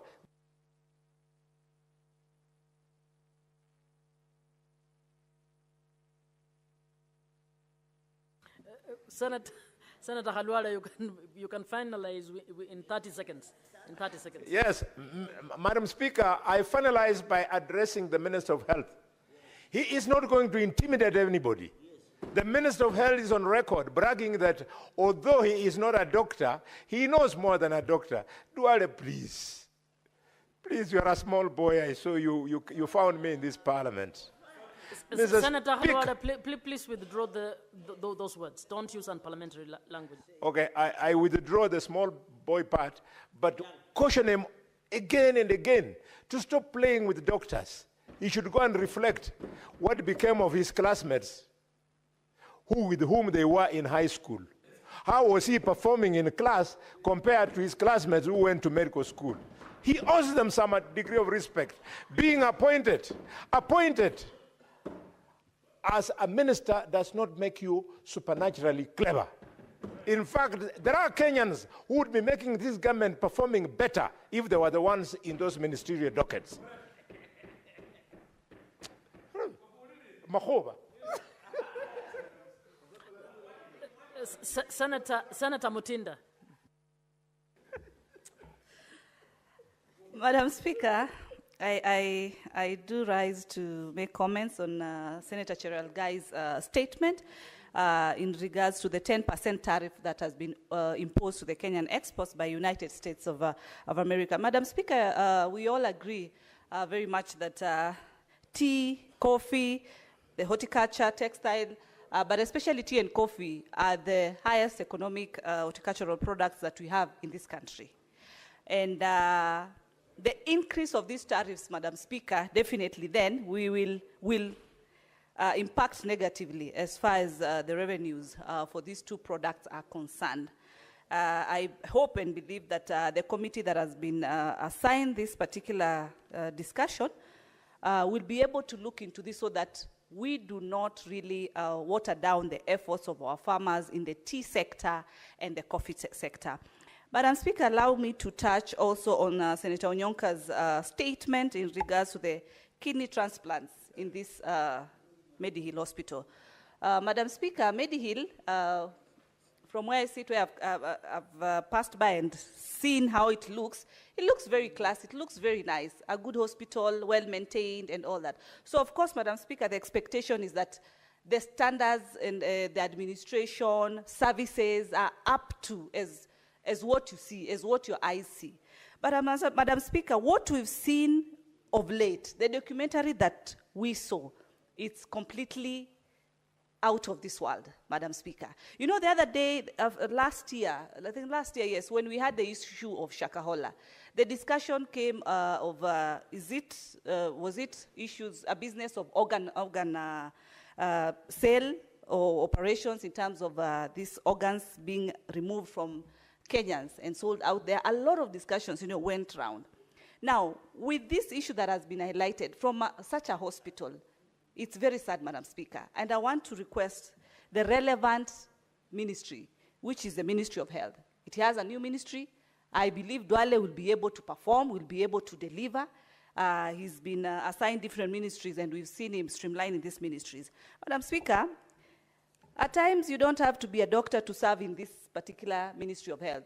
Leadership takes the lead, and we believe in his leadership that he's going to ensure such unscrupulous business people putting up hospitals for such kind of money-making businesses, this should stop, Madam Speaker. Lastly, is also on the issue of teachers that I'm told it's also the statement for Senator Onyonka in regards to the recent promotions that have been unfair. Madam Speaker, where you sit, you and me and everyone, we've come from the education system. I mean, we are here because we started, our teachers really...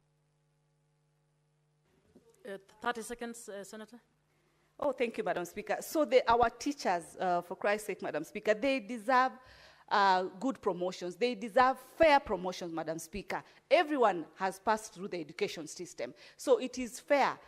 You can imagine today I sit here as a senator, and the teacher who taught me in that lower level today, they've never even, for example, gotten their fair share of promotion. It's quite very much unfair. So it is fair that the CEO, TSC, and the relevant bodies concerned in terms of, in regards to these promotions, they offer it fairly to the teachers who go out of their way to ensure that learning is to the standard that is required. Thank you, Madam Speaker.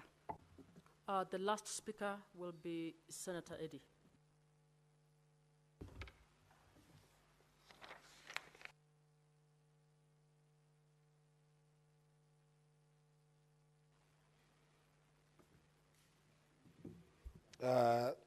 Thank you, Madam Speaker. Senator Cherargei has brought to this House a very important statement, Madam Speaker. And this statement, Madam Speaker, perhaps has skipped the lawmakers in Kenya. This statement, Madam Speaker, is to the Standing Committee of Trade, Industrialization and Tourism on a matter of national concern regarding the impact of the 10% tariff imposed on Kenyan exports by the United States of America, Madam Speaker. This tariff, Madam Speaker, is generally to affect the sectors of tea, coffee, horticulture, textile, and other sectors that are largely contributing to Kenyan exports, Madam Speaker. Madam Speaker, I don't know why this is not a matter of substantive motion in this House. In fact, I wish Senator Cherargei the courage to bring this as a matter of national importance and a motion that this House must converse on. And Madam Speaker, if possible, go ahead and even make resolutions, Madam Speaker. Because this is one of those statements, Madam Speaker, that is critically indicting our policy, our foreign policy angle, Madam Speaker. Simply put, the United States has put tax on our commodities, Madam Speaker. Tax that is going to increasingly affect producers locally here, Madam Speaker, who, as we speak, Madam Speaker, experience a swath of violence, a swath of economic disruption, a swath of business disruption in the wake of the Gen Z movement last year, Madam Speaker, that was agitated by the issue of high taxation in Kenya, Madam Speaker. The tax levels that our people here are facing, Madam Speaker, is already so high that if you have tariffs being imposed on these particular areas, Madam Speaker, and unfortunately so, they come in the helm of the backdrop of this economy, which is agricultural products, Madam Speaker. If you look at the issue of tea, a key agricultural product, Madam Speaker. If you look at the issue of coffee, a key agricultural product, Madam Speaker. If you look at the issue of horticulture, a key agricultural product, Madam Speaker. If you look at the issue of textile, which we're even trying to struggle to even renew and regenerate our granaries, Madam Speaker, it is not possible to continue normal production in this country, Madam Speaker, where this issue is potentially going to lead to serious high cost of production. And Madam Speaker, we know, time without number, that where this kind of tariffs have been put on goods such as this, Madam Speaker, it directly only leads to the producers of these particular commodities pushing that cost to consumers, Madam Speaker. What does that mean?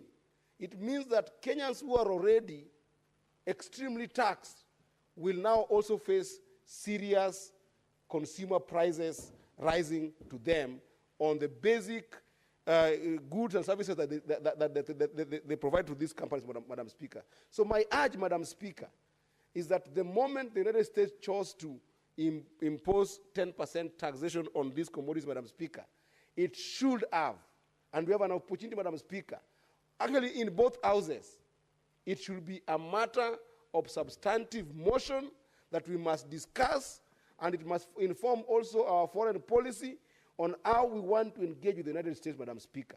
Do you want to review our lack of tariffs thereof in a number of commodities in the United States, Madam Speaker, so that we respond with the same, or do you want to negotiate it on the backdrop of a sober foreign policy, Madam Speaker? So while I support this statement and it's going to go to the relevant committee, I want to urge this House to pay attention to it, that further from that committee, this statement should be brought back as a substantive motion that we can canvass on it and come with a position of the Senate that can be sent to the President so that he can be able to see how he engages his counterpart in the United States. So therefore, thank you, Senator Cherargei, as I support this statement. Honorable Senators, we will defer the orders 8 to 13, and we'll move on to the next order, please. Clerk. Order number 14, the Sports Amendment Bill, Senate Bills number 33 of 2024, second reading, resumption of debate.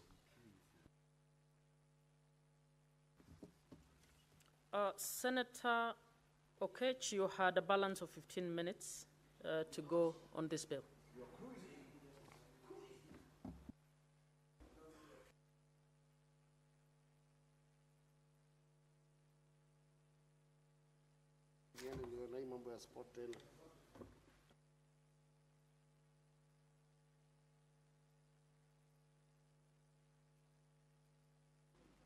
Madam Speaker, yesterday I was interrupted by the issue of quorum by the good senator or aspiring senator from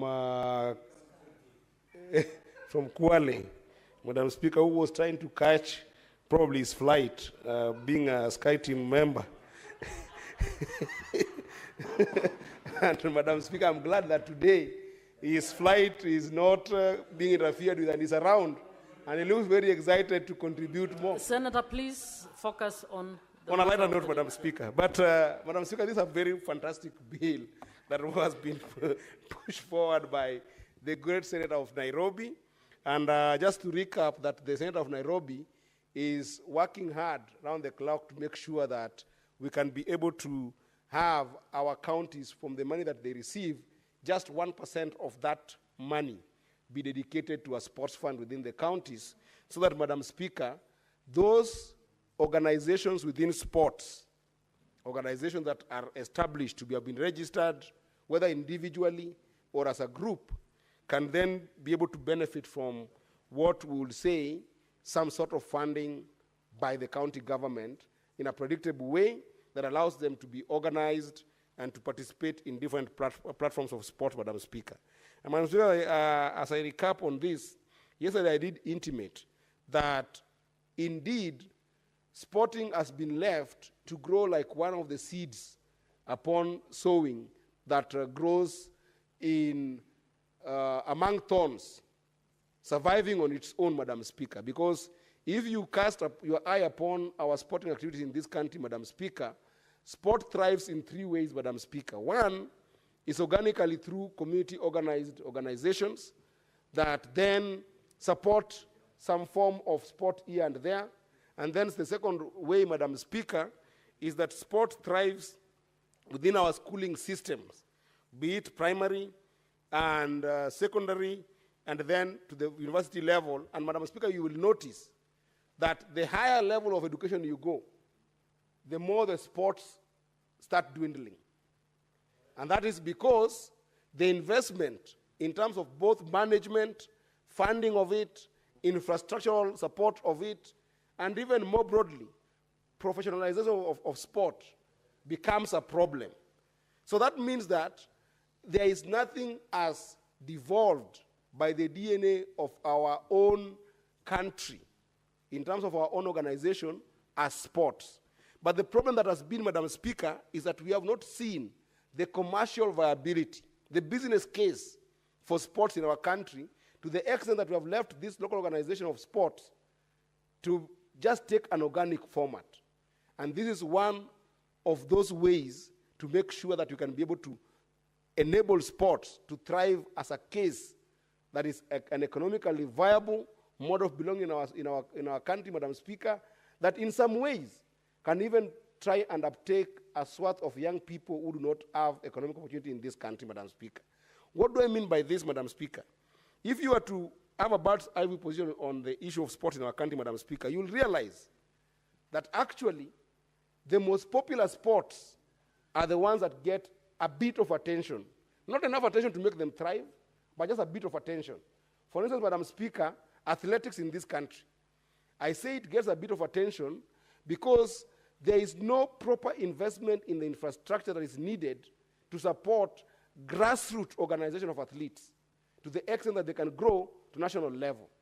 Then you come to the second one that becomes soccer, that everybody in this country will agree, Madam Speaker, that if you cast your eye upon what brings us together, even among communities, of course, thumbs up to Gor Mahia, thumbs up to FC Leopard, thumbs up to Police FC, thumbs up to Badara United, and all the teams that form our Premier League, Madam Speaker. But if you cast your eye upon these teams, Madam Speaker, you realize that that is where there is some form of semblance to organization in the sports investment, Madam Speaker, in this country. But if you look at other sports, Madam Speaker, that even can involve other gender, especially the women gender who are sometimes excluded from some of these physically hard sports like soccer, there is no attention to this, Madam Speaker. So allowing this fund to take root in our grassroots communities, Madam Speaker, is the beginning of organizing sports. It is the beginning of investing in sports management. It's the beginning of actually ensuring that we've got a paradigm shift in the way we invest in sport. Because currently, Madam Speaker, when young people in Narok County want to go and play soccer during their camps when they're in holidays, all they need to do, and the only way they see they can be able to actually go and have their sports time and be able to enjoy the game while also building their professional capacities, is to call Senator Ledamo Lekina and tell Senator Ledamo Lekina that we are going for a sports activity Our budget is 100,000. Please help us out. And then if they are in Nandi, it's even worse. Because in Nandi, what the characters I've seen is that I have sat with Senator Cherargei. They call them, the Senator Cherargei, to pay for referees who are going to referee these matches. It's even worse in Nairobi, where we should have better sporting academies, because my sister, Senator Mutinda, who is a nominated member, sometimes when her pockets run dry, she reaches out to me and tells me that there are young girls who want to go and play netball, but they cannot be able to access some field where they can go and play this netball. So that I have to dig in my pocket and be a charitable donor to my wonderful senator to support her, to make sure that people can access even just field for sport, Madam Speaker. So it is important that we invest in this sporting activity so that Senator Mutinda does not need to suffer to take money from her pocket to go and pay for a field for the young ladies in Nairobi who relate with us so well, or in Kayole, or in Dandora, can suffer, Madam Speaker. In some extent, Madam Speaker, even in Migori County, it goes worse. Young people have organized themselves so well from Rongo, from Nyatike, from Kuria. They have their tournament in the farthest end of the county, and then they want to call Eddie Okech, their senator, that Senator Eddie, can you even help us just get water and some bread to go and survive on, Madam Speaker? Yet, if you go to our counties today, Madam Speaker, you'll find a governor going with a convoy of 10 vehicles to go and launch a project of 200,000, Madam Speaker. This is a very important bill, Madam Speaker, that will ensure that our organization at the grassroots level makes sure that community programs, clubs, locally organized organizations, and even to some extent volunteer networks that are organizing our clubbing activities in the grassroots can be able to have at least a jump start to make sure that when they think about their sporting activities, they can be able to go far. Madam Speaker, the only thing that I didn't see here is that Senator Sifuna, in his wisdom, did indicate here that the key sporting activities that you would want to see hugely invested on in these grassroots communities include football, swimming, basketball, netball, and volleyball. I wanted to invite Senator Sifuna in the amendment opportunities that we might have in the different committees that we'll have in this House, Madam Speaker, to think diversification and also to think pride. That let us, first of all, invest in areas that have brought us serious pride, Madam Speaker. Madam Speaker, one of the reasons why when I go to the United States or when I go to Europe, I get to be proud to be Kenyan is because of the first feat of a lady called Faith Kipyegon. And Madam Speaker, currently I'm mentoring a young girl from Migori County who has, for the first time, made it to the Olympic, running the 800-meter category, called Lilian Odira. Madam Speaker, you might remember that Lilian Odira, last year in the qualification tests for runners in this country, she actually did defeat Mora, who has been a champion at all over the world stage, Madam Speaker. So we cannot exclude athletics from this funding at the grassroots level. We must give athletics the opportunity, just like we will give football, just like we'll give swimming, just like we'll give basketball, just like we'll give netball, and just like you'll give volleyball, Madam Speaker.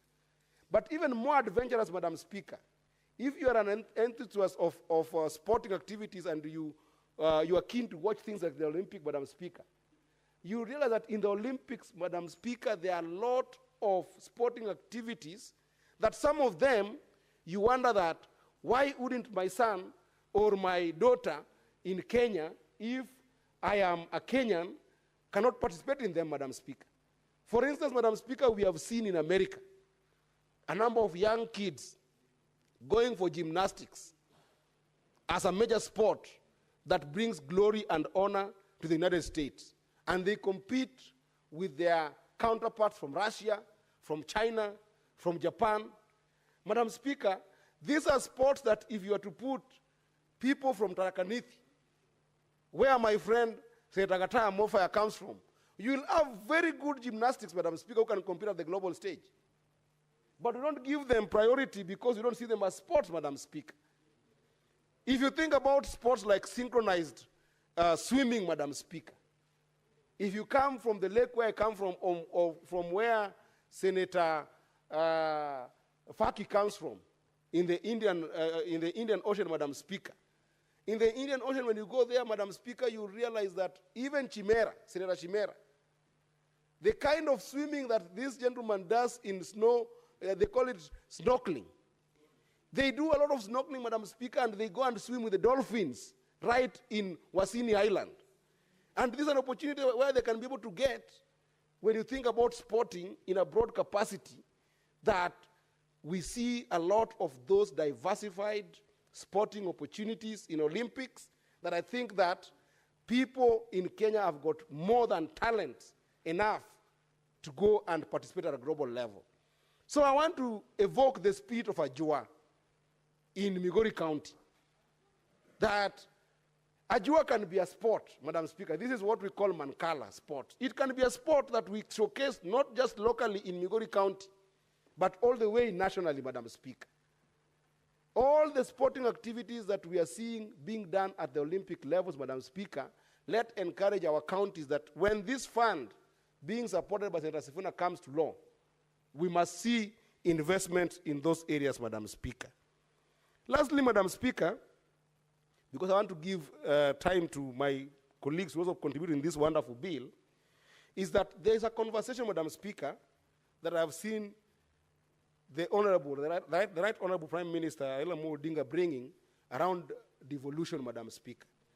And one thing that I've learned, Madam Speaker, is that there are two concurrent bills that have come to this House. The bill for period poverty and the bill for sports now. And you realize that where these things happen to the maximum is in primary schools, more fundamentally, and high school to some extent, Madam Speaker. Isn't it the right time, Madam Speaker, for us to start thinking about devolving primary education, devolving secondary education, and to some extent, devolving the entire education so that counties can be given the power to deal with the immediate manifestation of the problems that are related with upbringing of our children at the schooling level. Because when you leave them largely for the national government, they collapse. Sporting is collapsing when the best place to build sporting capacities, Madam Speaker, is in high school and in primary schools, Madam Speaker, where age hasn't caught up with the number of people that they can be able to nurture these sports. So there's going to be a contradiction, Madam Speaker, where you have put a fund to support sports in counties, yet some of the hubs that they must be able to put that financing is in primary school and is in high school, which is not devolved, Madam Speaker. So I wanted to encourage that this conversation about sports and the bill that was brought by my sister, Senator Oruoba, I should invoke in us the spirit of wishing for more devolved functions that are relevant to the upbringing and to the best well-being of our people, like education.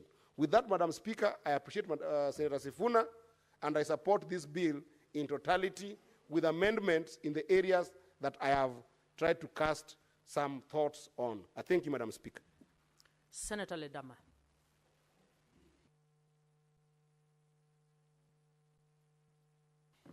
Thank you, Madam Speaker. Madam Speaker, I rise to support this bill, the amendment to the Sports Act. As I do so, Madam Speaker, I'm a firm believer that for us to be able to get any sort of progress, we must consult county governments. We are the house that protects devolution. We are the house that fights for more resources to go to counties. And I was agonizing on how these funds can be set aside, knowing very well that the Constitution is quite clear when it comes to the issues of a share of revenue that is set aside for the county governments. Last year, we passed the FIA fund, which is the Facility Improvement Fund. And when we did that, it colluded with other funds that exist in counties. Now, as I support this fund, I'm alive to the fact that county assemblies determine what sort of funds to set up. And once they do, you'll find that a lot of counties have got so many funds that exist. In fact, one of the biggest problems we've been having is how do we collapse all these funds? And we talk about the funds which are set up, which are approved under Section 116 of the PFM Act. They are time-bound. You know, funds will be for up to 10 years. This is a very noble idea that Senator Sifuna has brought, but we have to think thoroughly on how we are going to be able to make sure we implement it. Counties are suffering. The money that we are setting aside, we are sending to counties. If we send 1%, hypothetically, of the money that is being sent to Narrow County to promote sports, it will be difficult for the county to be able to carry out other activities. I'm a firm believer that we should not be reducing the money that we're already sending out to counties or forcing county governments to be able to set aside up 1% of their resources. I think what we need to do is to look at the additional allocation funds, the funds from the national government, the funds from the consolidated fund. I want to persuade my brother, Senator Sifuna, for us to find a way to amend this law and not require counties to set aside 1% of the little money that we are sending to them, but we see how we can be able to get 1% from the consolidated fund. Because when we do that, we'll be sending more money to our counties. I know how painful it is for young men who are trying to build their talent to be able to call their senators and say, we need some money. I know how painful it is when we have sports in our counties which are not funded. They are not funded by the private sector. They are not funded by the counties. And in the wisdom of the county assemblies, when they are agonizing on how to budget the small resources they have, they decide that sports can take, it may not be, it may not be a necessity. So I'm agonizing on where this 1% of resources is going to come from. Because when you look at the Constitution, a share of revenue of county government raised by the national government is sent directly and it's budgeted. When you look at Section 109 of the PFM Act, which is still, I think, Article 207, it talks about how that money should be sent. And then 116 of the PFM Act discusses about how fund can be set up. When we set up the FII fund, we already created a conflict. Because when you look at the PFM Act sets up the treasurer of the county assembly or the CC finance as a person in charge of all the resources. He's the one who has got the fiduciary responsibility. He's the AIE holder. But then now on the FII fund, we introduce a new concept where the CC in charge of health or the CEO in charge of health now dictates how that money is going to be spent. We need to be very careful on how we develop this fund. I fully support this, but I think I would like to request Senator Sifuna to look at it and amend 554B, where he said there shall be paid into the County Sports Association Fund, 1% of all money is paid into the County Revenue Fund. I think I have a problem with that. What we need to do, given the fact that this is a piece of legislation that has got to go to both houses of Parliament, I think we need to widen it up and request a particular percentage to look at how much we need from the consolidated fund so that we can be able to make this thing actually, proactive, and also to make sure that it can actually happen. Madam Speaker, I've gone across Nairobi County, and I'm quite impressed by the private sector, the role the private sector has played in setting up fields where people can be able to go and build their talent. I hope that when we're talking about this fund, whoever is going to fund it, or however it's going to be funded, we can then be able to clearly indicate how many fields should be set up. Because if this 1%, for instance, Nairobi County gets about 20 billion. 1% of 20 billion is what? 200 million? Okay? Narrow County gets about 10 billion. 1% of the population in Nairobi is about what, 7 million? Would 200 million proportionally be enough to support sporting activities in Nairobi? No. You know, maybe 100 million might be enough to support a population of 1.5 million in Narok, but in Nairobi it will not. So I'm of the idea that we try and get resources from the consolidated fund. And I wish that my brother, Senator Sifuna, will look for a champion in the lower house so that they can be able to discuss, and particularly now when we're going through the budget-making process, we can then be able to set that money aside. Right now is when you need a road from somewhere, if you know the budget committee, you can go discuss and say, we need a road here. You know, we just need to be able to negotiate. It's important. I like the fact that the bill is proposing a situation whereby we recognize registered county sports associations.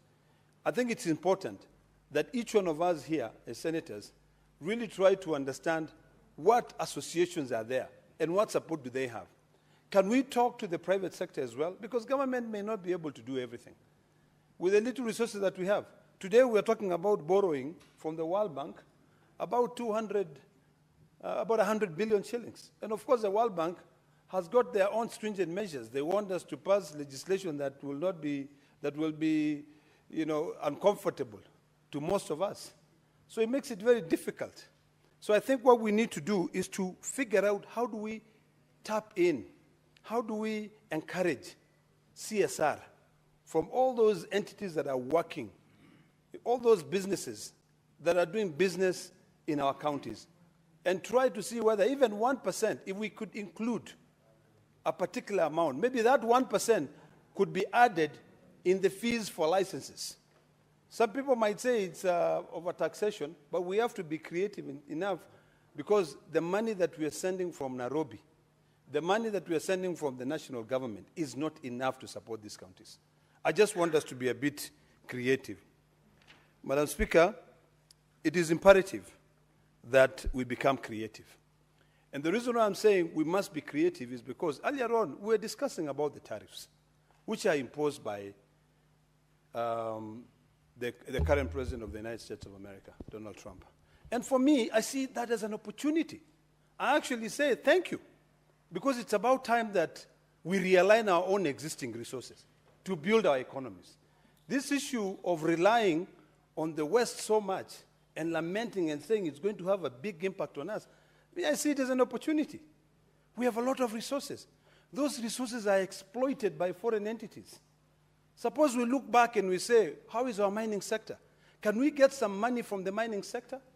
I want Senator Sifuna to be creative in this bill and look at areas where there are royalties which are paid. Those royalties are never paid to the local community. You'll find that there are individuals who go in and collude with those so-called investors, miners. And when the money which is supposed to go to the community comes in, it goes into private pockets. It is happening in Narok, where you find some leaders, you know, former leaders and current leaders, and people who are connected in the community will go to bed with foreigners, with miners, and collect the resources in millions, you know. In fact, I know one. There's a company called Kilimapesa. And right now we are fighting so hard to ensure that the money which is supposed to be paid to the residents of Kilgoris, of Lolgorian Award, that money does not go into private pockets. There's a danger that that money might go into a few people. They consider themselves committee. They are given like maybe 100 million, they pocket it, and they split it among themselves. We need to be creative, Madam Speaker. I want Senator Sifuna to look at this thing. It is not like something that it is, we can have one solution for the 47 counties. Let us look at Narok. Let us look at Taita Taveta. Taita Taveta has got a lot of minerals.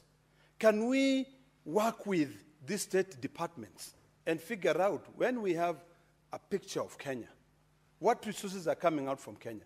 How do we make sure that we tap those resources to be able to build our talent, to be able to help us? Because the more youth practice, even us, the more we go out there and exercise, we live a better life. So we need these resources. We just need to be able to think outside the box. we need to be able to extend our sort of like eye to where every single penny is coming from. Go to Samburu County, Madam Speaker. When you go to Samburu County, there's a lot of mining activities happening in Samburu County. Who is benefiting? Not the Samburu people, but the people who come in there, who team up with some people in Nairobi. Go to Migori County. The amount of gold which is coming out of there, Migori residents are not benefiting. We just need to be, a little bit creative on how we fund this proposed sports association fund. I think, Madam Speaker, if we become creative and we extend the areas of sourcing funds, what Senator Sifuna is proposing will become something which can be actionable. But relying on the money, on the shareable revenue, we may not be able to succeed. I thank you, Madam Speaker. Senator Nyamira.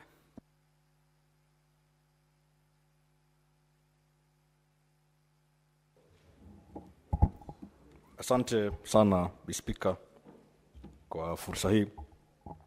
Bispika, kwanza nimpongeze Senator Edwin Sifuna kwa mswada wake huu. Huu ni mswada wa maana sana kwa wale vijana wetu ambao wanajihusisha mara mingi katika nyanja hii ya michezo.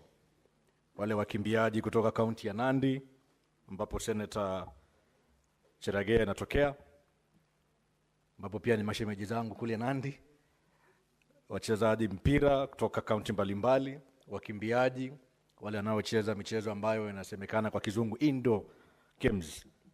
Bispika, niseme wazi kwamba kumekuwa na changamoto kubwa sana kwa wachezaji wetu kufanya michezo kwa sababu ya ufadhili.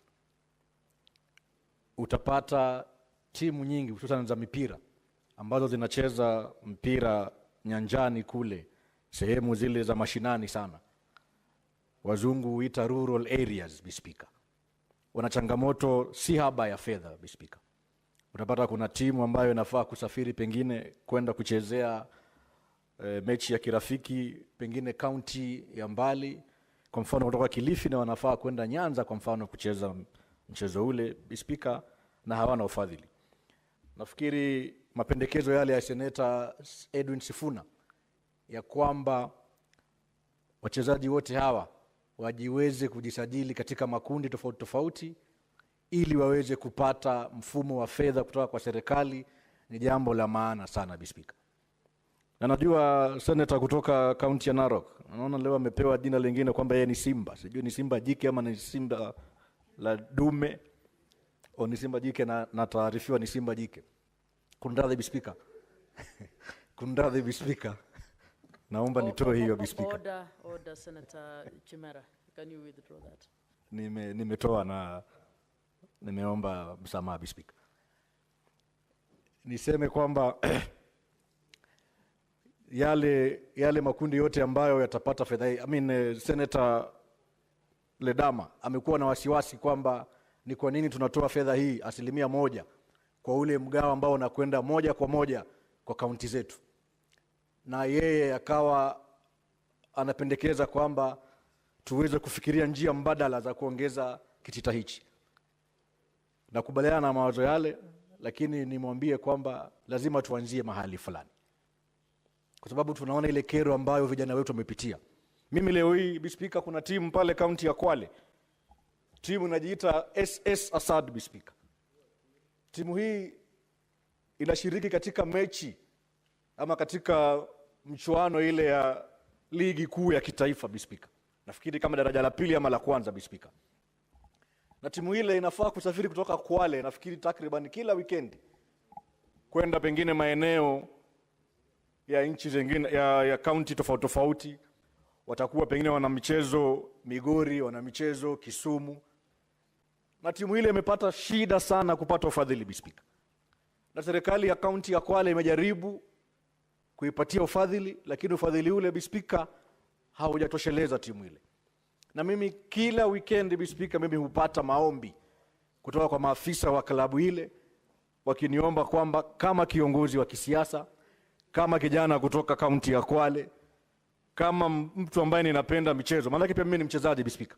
Ninachezea timu ya Bunge FC hapa, tukiongozwa na naibu captain wetu Mheshimiwa Senator Aaron Cheriot. Na nimewahi kucheza michezo tangu nikiwa kijana mdogo. Nafikiri timu yangu ilikuwa inaitwa Manchester United pale Maramuni Jeza A Bispika. Na inakuwa ni lazima nichange kila wikendi ili kuweza kuhakikisha kwamba angalau timu ile imepata usafiri. Vile vile kuna timu inajiita Samburu Lions Bispika. Timu shwari kabisa. Timu ambayo imejaza talanta kedekede pale. Lakini wanashindwa kuendelea katika michezo hiyo kwa sababu hawana ufadhili Bispika. Nina imani kupitia sheria hii ya Mheshimiwa Senator Edwin Sifuna, timu zile mbili nimezitaja na zinginezo, na wale wana michezo wa aina tofauti tofauti wataweza kupata ufadhili ili waweze kuendelea kuonyesha talanta yao Bispika, na mwisho wa siku nina imani pengine talanta ile itaweza kugeuka na kuwa ajira Bispika. Bispika, vile vile pia nizungumze tu kwa wale ambao watapewa majukumu ya kuchunga fedha hii ambayo inakuja kwa yale makundi ya county ya michezo, ama ukipenda kwa lugha ya kimombo county sports associations Bispika. Kwamba niwape ilani kwamba fedha hii si ya kutumiwa vibaya. Fedha hii si ya kufujwa.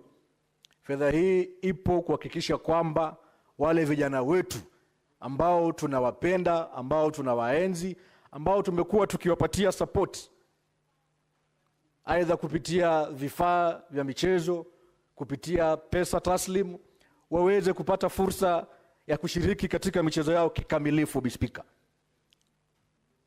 Na vile vile pia niweze kuzungumza kwa serikali zetu za ugatuzi. Ninajua 1% hii ni nyingi kwenu. Na ninafahamu kwamba mnafaa kupeana huduma mbalimbali. Huduma ya afya, pengine kusambaza maji, kilimo bora. Lakini vile vile pia hawa vijana wetu wanahitaji usaidizi, wanahitaji ufadhili. Ile pesa ikikufikia pale Wizara ya Michezo katika kaunti zetu, mimi naomba magavana wetu, mawaziri wetu wa fedha na mawaziri wetu wa michezo nyanjani wawe haraka, wawe wepesi zaidi kuhakikisha kwamba fedha ile imefikishwa kwa makundi yetu yale ya vijana ya michezo pasipo na utepetevu wowote wa kazi wala kucheleweshwa Bispika. Ndio ili tuweze kuona matunda ya fedha ile. Na Bispika, ninajua hivi punde pengine nikipata fursa hata mimi nitaweza kuchangia katika mswada wangu ambao pia tumeweza kusukuma na Seneta Profesa Tom Ojienda wa michezo vile vile. Na nina imani kwamba kupitia sheria zote hizi za michezo, lengo letu ni moja tu, tunapania kuhakikisha kwamba tumeboresha nafasi ya kijana ambaye ana talanta katika michezo. Huyu kijana apate fursa, aweze kuonekana, aweze kutambulika, ili talanta yake iweze kumpatia angalau ajira. Ndio sisi viongozi, na nilani kwa viongozi wenzangu, tuache kutumia hawa vijana vibaya kufanya siasa, kuwatumia kama magenge ya kigaidi kwa siasa zetu. Wakiweza kupata ajira yao kupitia talanta hii, Bispika, itakuwa ni jambo la kufurahisha sana. Kwa hayo mengi ya machache Bispika, mimi naunga mkono mswada huu. Na naomba tuweze kusukuma kwa haraka iwezekanavyo, uweze kupita. Angalau hata mimi wikendi 3-4 zijazo niweze kupumzika kwa michango ya hivi vilabu ambavyo vinafaa kusafiri Bispika. Asante sana Bispika. Senator Khalwale.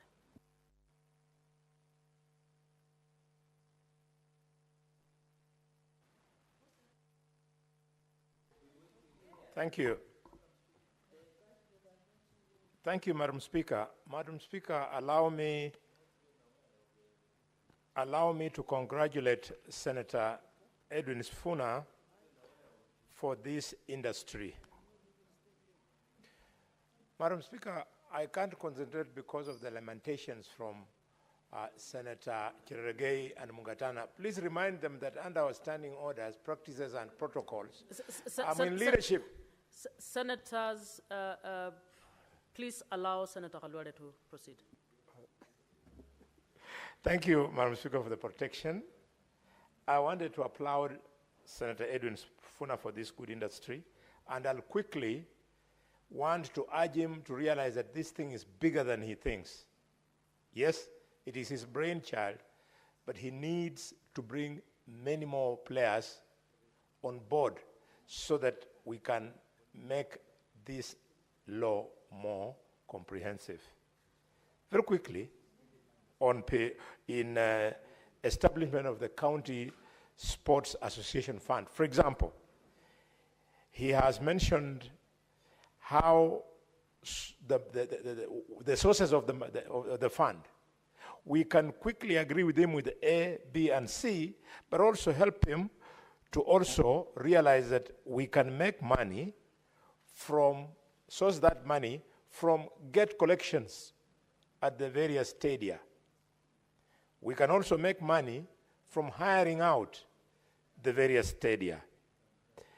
Would want to add, Madam Speaker, that we want to demand in this law that we get money directly from the exchequer. Why do I insist that it is noble for us to ask for money from the exchequer? It is because in our budget, we give up to 13% of our budget, Madam Speaker, we put into agriculture. Why? Because there will be returns. Now, viewed as an industry, the economy of sports can generate so much money into our revenue collection. And therefore, I dare say that we should order, not... Senator Mutinda, please don't... sorry, Senator Kavindu, please don't speak on phone loudly. Apologies, Senator Mutinda. Thank you, Madam Speaker. That we should pump up to 10% from the exchequer of our budget into the sports. And let nobody be surprised with what I'm saying. Because if we can spend the billions of shillings that we pump into political parties, why can we not spend 10% of our budget on sports? And for you to realize how great the returns are from investment into sports, let me just walk you through about what happens in football. Madam Speaker, if you go to the English Premier League, the English Premier League is an 11.84 billion euro economy. That is the equivalent of 235 billion Kenya shillings. And all they do is to kick a ball.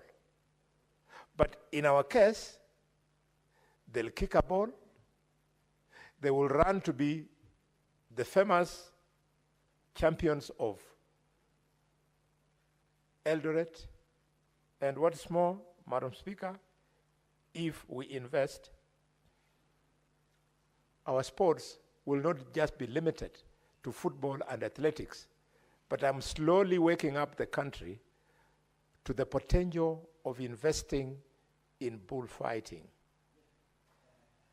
Madam Speaker, because Mamba doesn't believe in this, I want to bring it to the attention of the House that in Spain, bullfighting is not a joke. In Spain, and I had the privilege, Madam Speaker, to be sponsored by President Mwai Kibaki to go to Spain, where he allowed me to carry five bullfighters. We went there and visited the stadia and how they organize their bullfighting, and they mint billions of shillings from bullfighting.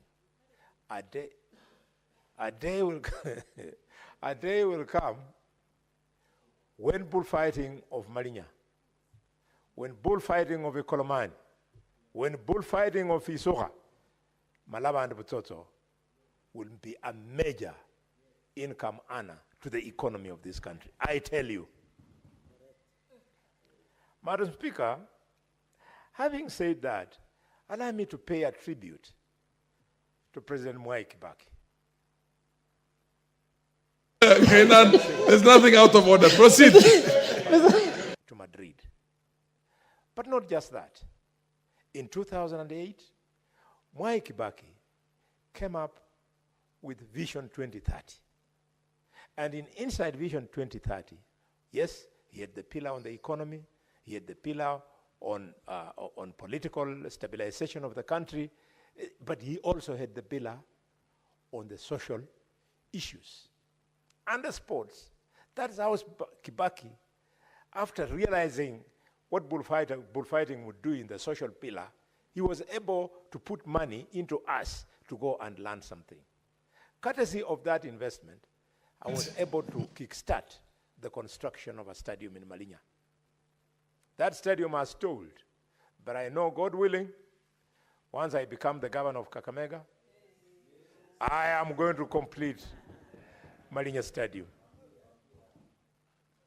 And every time we have a bullfighting event, Madam Speaker, Nissans will be arriving in Malinya, and each tourist will be paying $100. $100, only $100. A Nissan can carry up to around 14 people. So at $100, one Nissan, we shall be netting $1,400.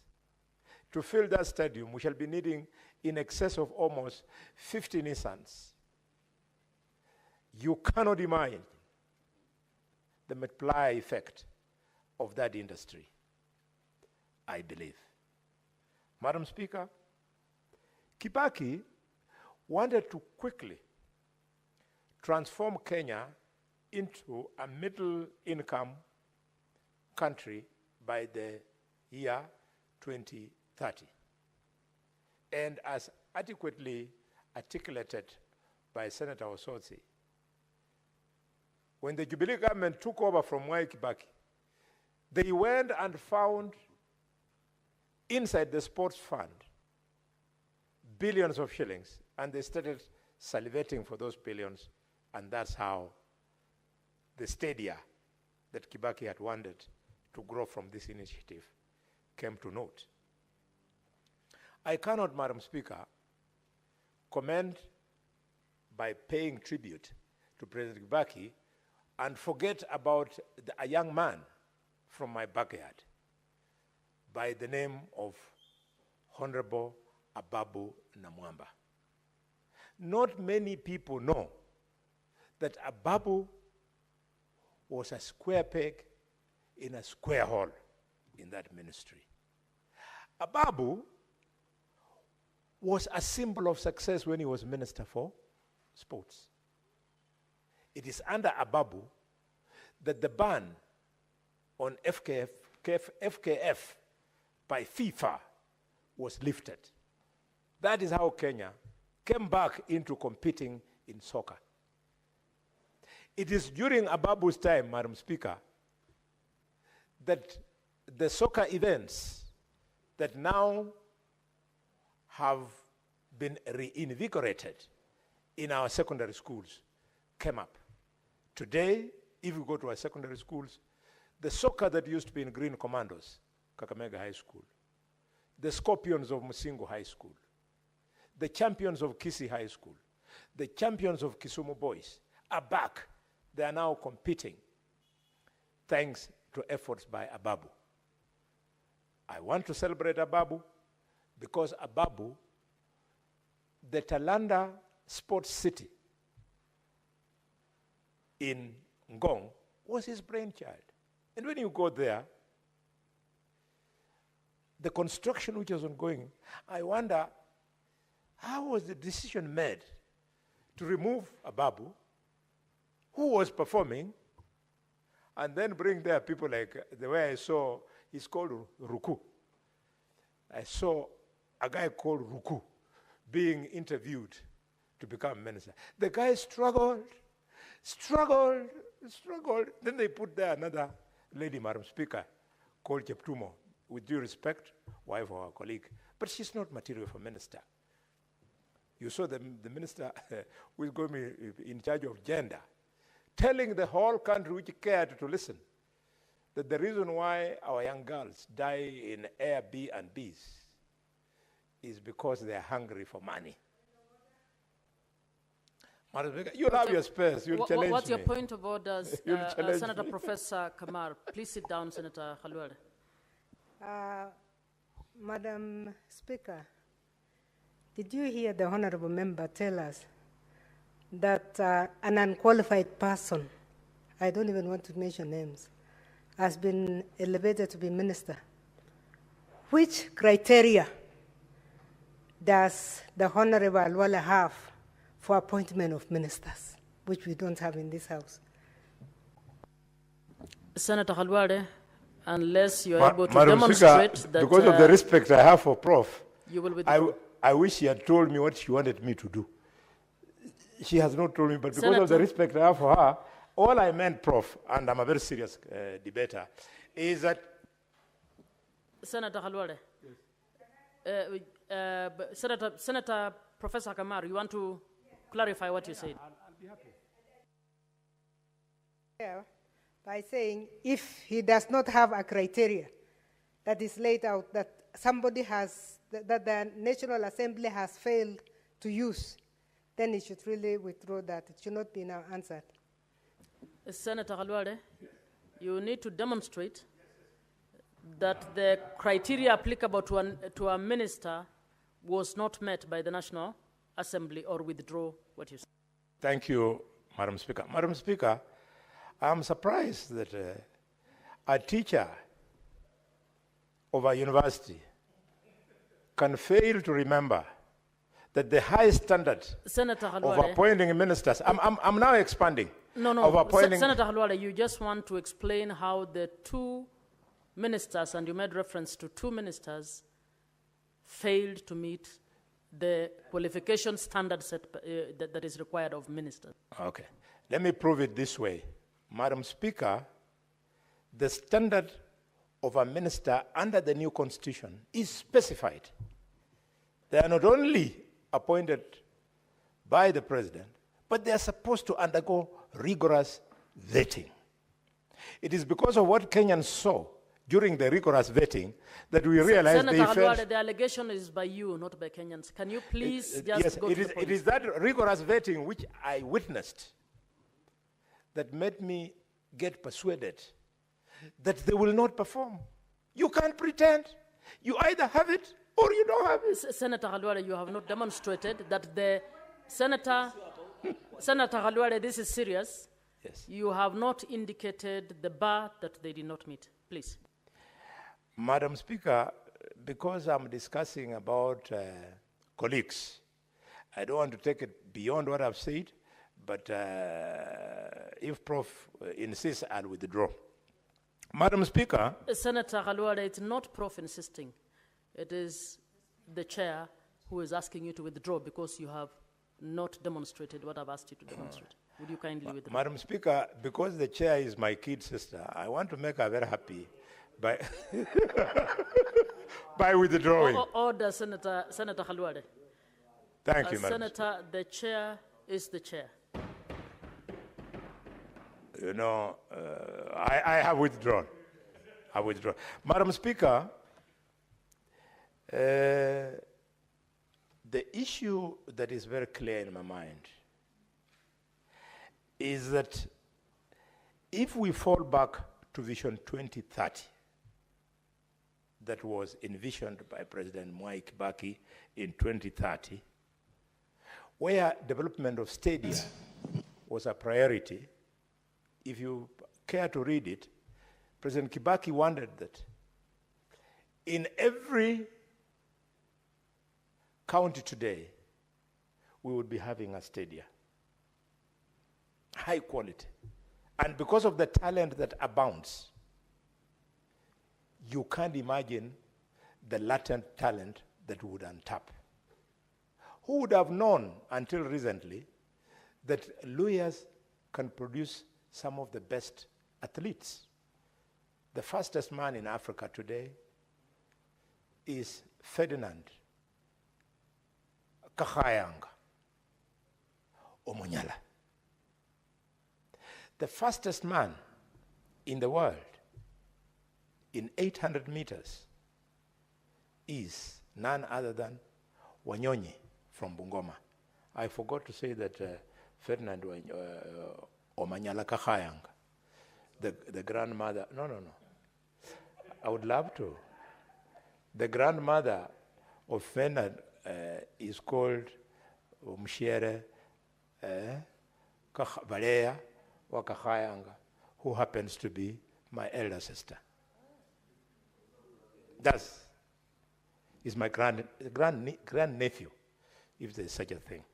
So, Madam Speaker, we want to insist that we give each county a stadia. But for huge counties like Nairobi, because of the population, we give them more stadia. Kakamega the same, Bungoma the same, Mombasa the same, Nakuru the same, Kiambu the same. Madam Speaker, the success of sports lies on how you nurture it from the youth. In Brazil, children join the academies between the ages of 5 and 10. In the UK, they join around about 10, 11 years old. In Kenya, because of the challenge of liquidity, we cannot be able to put up stadia and also put up school football academies fast enough. However, there's a response. We can start by part of this money, Senator for Nairobi, being directed to schools. It is not in doubt where football talent is in Kenya. It is normally very rare to get players from other areas succeeding at the highest level in soccer, but that normally happens very fast for children from Coast, for children from Western, for children from Nyanza, and specifically the Luyas and the Luos. We are the giants of football. Madam Speaker, I would love that we specifically take money to Kakamega High School, Musingo High School, Kisii High School, Kisumu Boys, and Highway Secondary School here in Nairobi. They're the ones who are perpetually winning the national championships for football. Madam Speaker, having said that, there is something which I saw, it started drawing laughter. But I have actually calculated the bullfighting that I was referring to. In Spain, it is a 1.6 billion euro economy in Spain. This is equivalent to 235 billion shillings. And our bullfighting is more sophisticated than the bullfighting of Spain, because the one of Spain, they end up murdering the fighter bull. But in our culture, in our type of sport, the fighter bull is idolized, it is celebrated, it is immortalized. The money that we go to borrow from Europe so as to invest in sports, we don't have to. There is talent there which we need just to grow by minimal investment. As I was telling you, the Champions League, not Champions League, the English Premier League is an 11.84 billion euro shilling. This translates to 2 trillion shillings, Kenya shillings. So at our fingertip right there, we have an answer to how we can fund sports. With those many remarks, I want to celebrate Senator Cherargei, Senator for Nandi. I had the opportunity, Madam Speaker, to confirm that he's a footballer. But he shocked me when I saw him on the ball. I didn't know, when I saw his shape, I didn't know it was the player or whether he was the ball. With those many remarks, I support.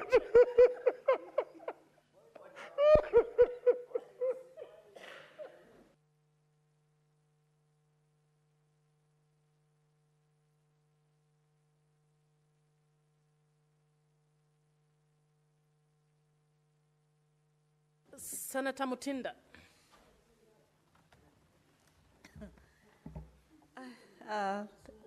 Thank you, Madam Speaker.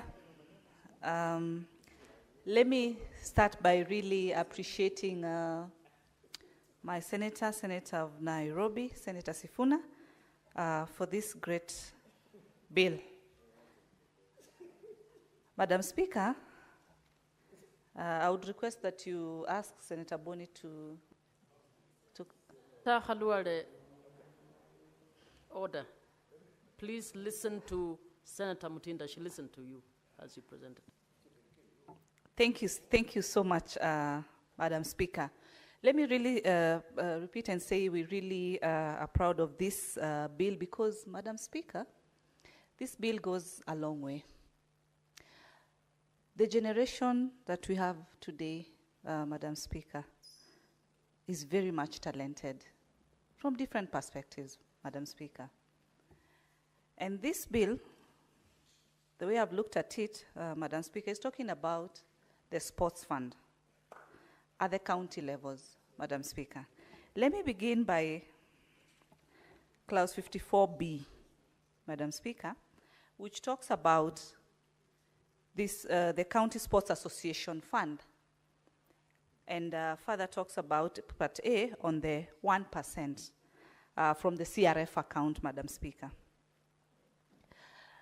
For me, from where I sit, Madam Speaker, as the Vice Chair of Finance, even this 1% is not really sufficient. But with the current situation, it's a good pointer for starting because they are introducing this particular fund. Later, maybe, the percentage can be increased. It's a good point to start. But, Madam Speaker, the reason I'm bringing this issue of the appointments here, minimum of 6 or 7 career diplomats. Then we can have top-ups of 3 who are, if Abushomba loses the way she's going to lose in Githunguri next time, then she can be an ambassador somewhere, Mr. Speaker. About 38 billion for all the 47 counties, Madam Speaker. And this is what how I would want, 3.8, Madam Speaker. And this is how I would want to look at it, Madam Speaker. From the conversations we've had at the committee level, at the Senate level, in regards to equitable share amounting to 465 billion. That is what we've currently proposed in BPS as a committee, Madam Speaker. You saw National Assembly did propose 405. Let me really thank the Prime Minister, none other than Honorable Raila Amolo, for his champion when it comes to the funds at the county levels. He has championed, he has come out to broadly and strongly state that counties should be allocated their fair share, Madam Speaker. And I don't know why it has to be a fight between the lower house and the upper house. Simply when it comes to the issue of the equitable share or any other fund that the Senate proposes for the counties. A few weeks ago, Madam Speaker, we came back in this house for a special sitting to pass the county additional allocations, which were amounting to over 50 billion, so that our counties are not stuck. We've seen the challenges when it comes to timely disbursement of the equitable share also to the counties. And, Madam Speaker, as we speak, as early as yesterday, the members of Parliament walked out when the chair introduced the bill, the county additional allocation, on this condition, Madam Speaker, which is very sad. On the condition... Senator Mutinda, would you like to be informed? Yeah, with my former chair, I would not mind. You may. Madam Speaker, indeed, it was a sad day for Kenya when members of the National Assembly walked out when the chair of budget... Senator, what is your point of information? What is your information? I'm now the coming information? to my point of information, Yes. Madam Speaker. Madam Speaker, I want to say that it is sad that what the senator is saying today is what happened, and even now, I have just been there, and the members have again walked out when the mover was moving the bill. Mr. Speaker, this is the highest level of parliamentary dictatorship in this country. That's what I wanted to inform her, that so we the are information experiencing is that they have walked out parliamentary. again. Don't use the opportunity to speak. Senator Mutinda, proceed. Thank you, Senator Ososi. And Madam Speaker, that is what transpired yesterday. Thanks for information, Senator Ososi, because you've informed me that is still what is currently transpiring. And I understand where Senator Ososi is coming from, Madam Chair.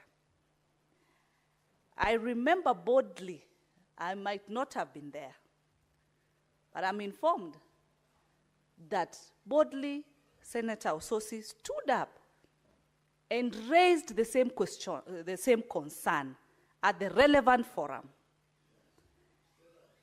And I know where he's coming from. And I really appreciate him when it comes to championing, of course, funds to the county government. You know he's going to be a future governor. So, but all in all, he championed just not only for Vihiga County, but for all the 47 counties. That is leadership, Madam Speaker.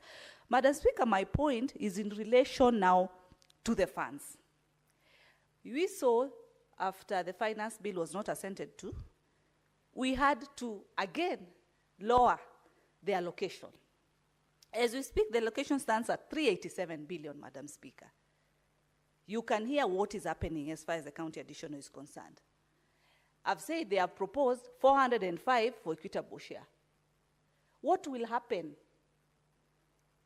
The National Treasury had the same proposal, but what will happen? We're not even sure, because it's like National Assembly is now just trying to put down counties, which is not, of course, the best way to go. I want to really urge the leadership of the National Assembly to sit with the leadership of the Senate and to have amicable solution as far as funds to the counties are concerned. I don't want to go to the other issues that we've seen, bills coming from National Assembly, bills are coming from Senate. As far as these funds are concerned, Madam Speaker, what we should know is that at the end of the day, they are serving our people at the ward level, at the village lowest level. All these funds are supposed to serve our people. Now, back to the issue of this bill, Madam Speaker. Sports cuts across different sports. I've seen, the Senator Sifuna has talked about financing the development of sports facilities, including stadia, gymnasiums, building and tracks. That is good, because these buildings also need to be maintained, need to be in the standards that is needed.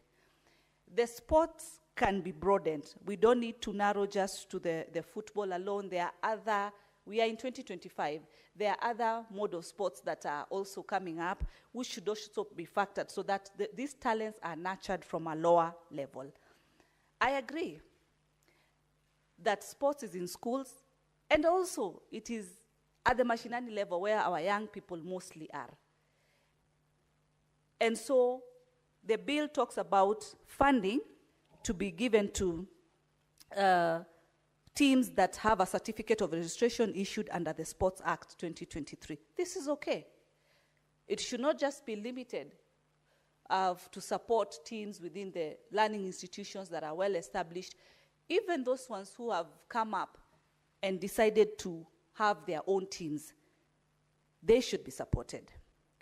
Madam Speaker, Clause 54F, F for France, 2, talks about a person who wishes to receive funding from the fund and meets the criteria set out under Section 54E shall at least 6 months before the commencement of the financial apply for administrator of the fund in a manner as prescribed by the board.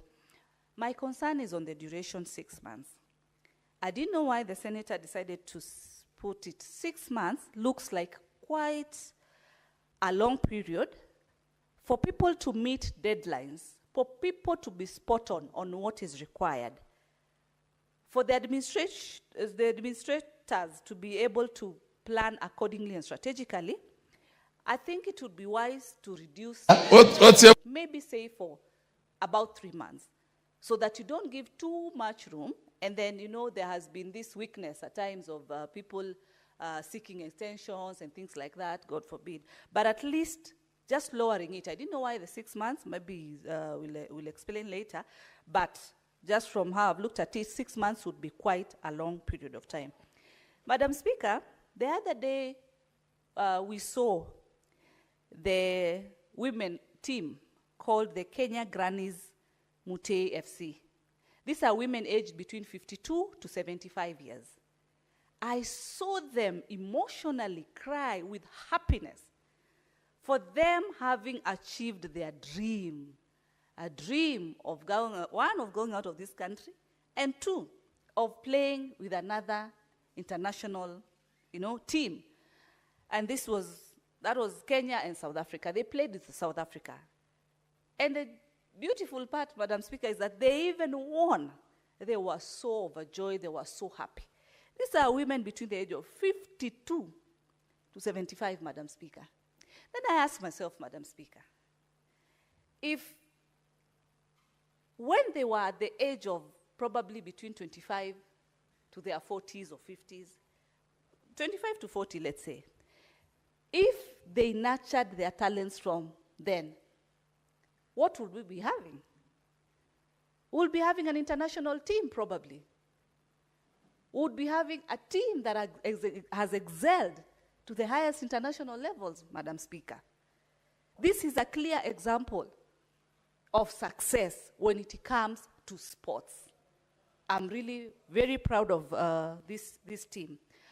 Madam Speaker, I am a patron of Kayole starlets, of very young, beautiful, intelligent girls from Kayole who have a team, who I support very much.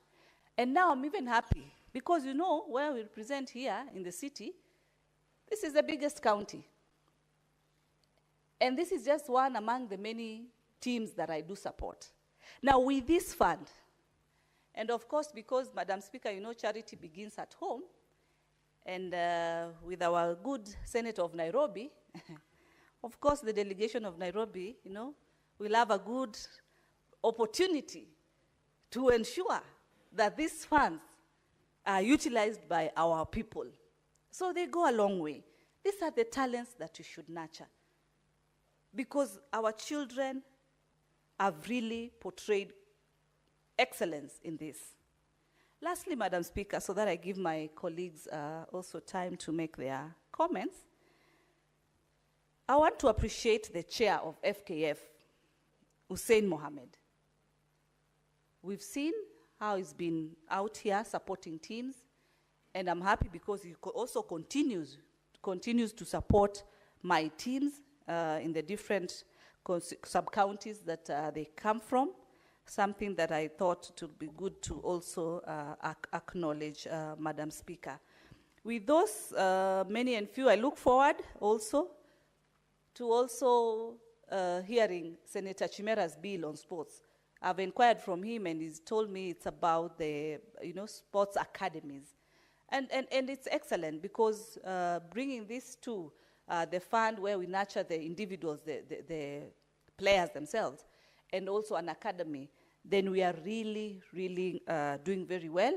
When you travel normally out there, when you say you're from Kenya, apart from tea and coffee that we are very much associated with proudly, but also sports is something that internationally people really reference us as Kenyans with. So with those and few, I do really support and appreciate Senator Sifuna. Thank you, Madam Speaker.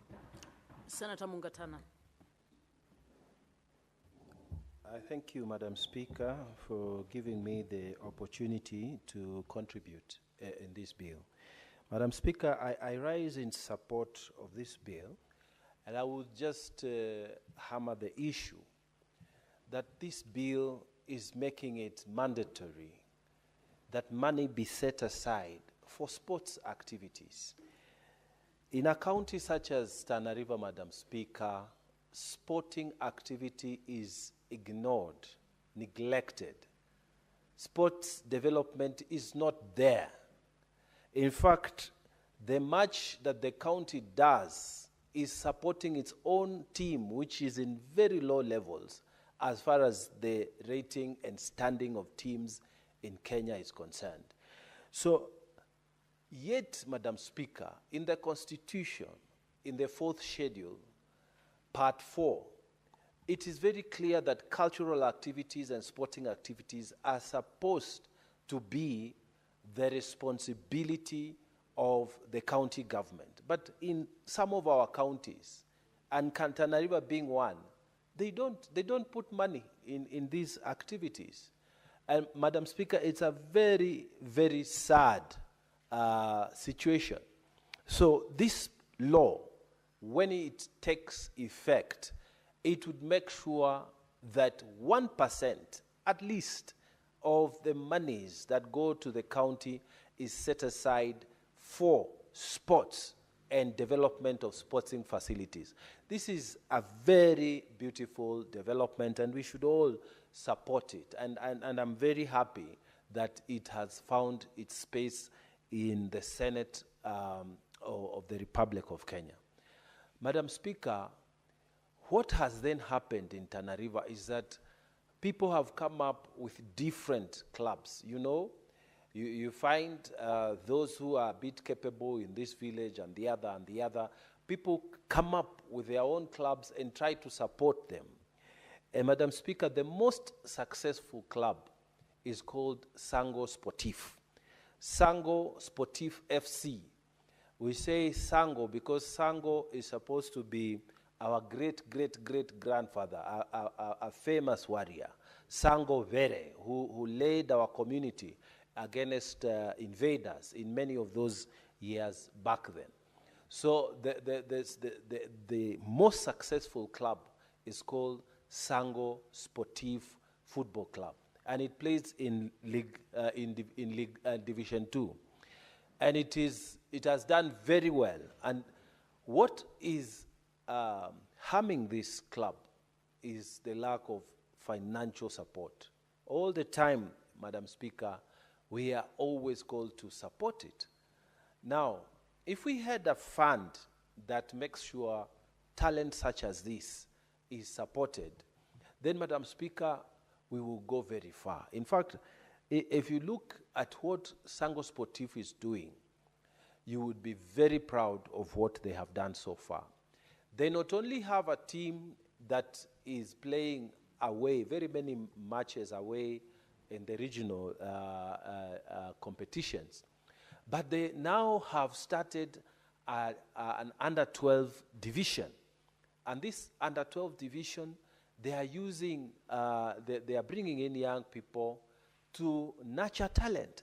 So this is not just a club that has come in the whims. These are people who are very serious and very dedicated in supporting football in Tana River County. Yet, the county government has not stepped up to its responsibility. So it is time now we legislate from the Senate here and say we need to put money. We need to put money to support sports, especially clubs that have started and struggling on their own, and they're doing well even in these difficult circumstances. Madam Speaker, I have seen young men who have had their school fees paid for because, you know, they are playing in the team, and their school fees is disturbing them.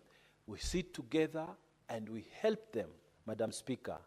They have formed a self-help group, and it is helping them. Madam Speaker, this Sango Sportif has proven beyond any reasonable doubt that if we invest in sport, there's a direct injection that helps our people down there to benefit from sports. Madam Speaker, I remember another time when we even had to to take some young people from another team and actually make some financial arrangements for them to join this team and grow its strength. So, Madam Speaker, all this is being done with private hands, with leaders' hands, with people, ordinary members who are just giving contributions. It should not be this way. It should be that county governments take up their responsibility for sports and develop actual talent where it is being noticed. But this is not what is happening. So for us to get the compulsive power to push sports and develop sports to higher level, I think this law, this bill, once it becomes law, is the way we should go. I have had colleagues here contributing and worrying about, I don't know, where shall we find the money and so on and so forth. I think that is a secondary concern. If we say you are getting, like in Nyamira County, you are getting 8 billion, that is coming down to the county as each equitable share. If we say the same amount, 1%, the idea is to get the county to actually budget for sports development in the county. So we are not asking for extra money. We are asking that county governments take the responsibility to also develop sports, because some of our counties are not doing that. In fact, our counties like ours, they are only, supporting the team that is in the county government and nothing more. So, Madam Speaker, for me, I think 100%, let us go with this law, let us support it, let us push it to see it to the end, and let governors out there also realize that sports and sports development is critical for the benefit of the youth of this country. A lot of times when we are doing these campaigns, Madam Speaker, people promise a lot, and then when they are in charge of the budget, they do different things apart from the things they promise to the people, which is very sad. So now we are forced to legislate from the top to say there must be money set aside. And this sports fund is not for the county team. It's not for the county team. It's not to buy uniforms for the county team. It's not supposed to be giving the CEC sports an opportunity to go and travel out of the country, go and watch, believe it or not, in Tana River it has happened that some MCAs and whatever were actually carried to go and watch world football in, I think it was in some years ago. They were carried and they were taken to go and watch some football outside the country. But all that money was available for travel, for emoluments, but it was not available for sports development. So, Madam Speaker, we want the governors in this country to understand that this money is not supposed to be for officials. It's supposed to be for actual development of sports and sporting facilities in the county, because you have not been doing that for most of you. So, Madam Speaker, with those many words, I beg to support. Thank you. I don't see Senator Chesang, so the mover may reply.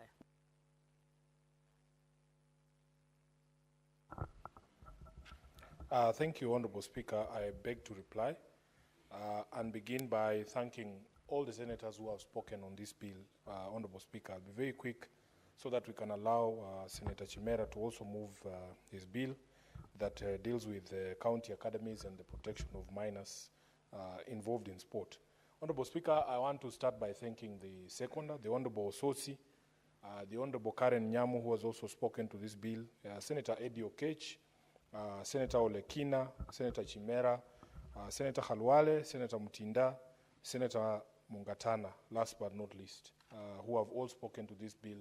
And I was taking notes as they were speaking. I think Senator Mungatana has nailed it properly when he said the Constitution says sports is a devolved function, and we expect that when the county governments put money in development of infrastructure, they must also support talent development through the registered associations. What we are doing here, Honorable Speaker, is that although the responsibility is there on the county governments, and the governors are very fond of shouting, saying money must follow functions.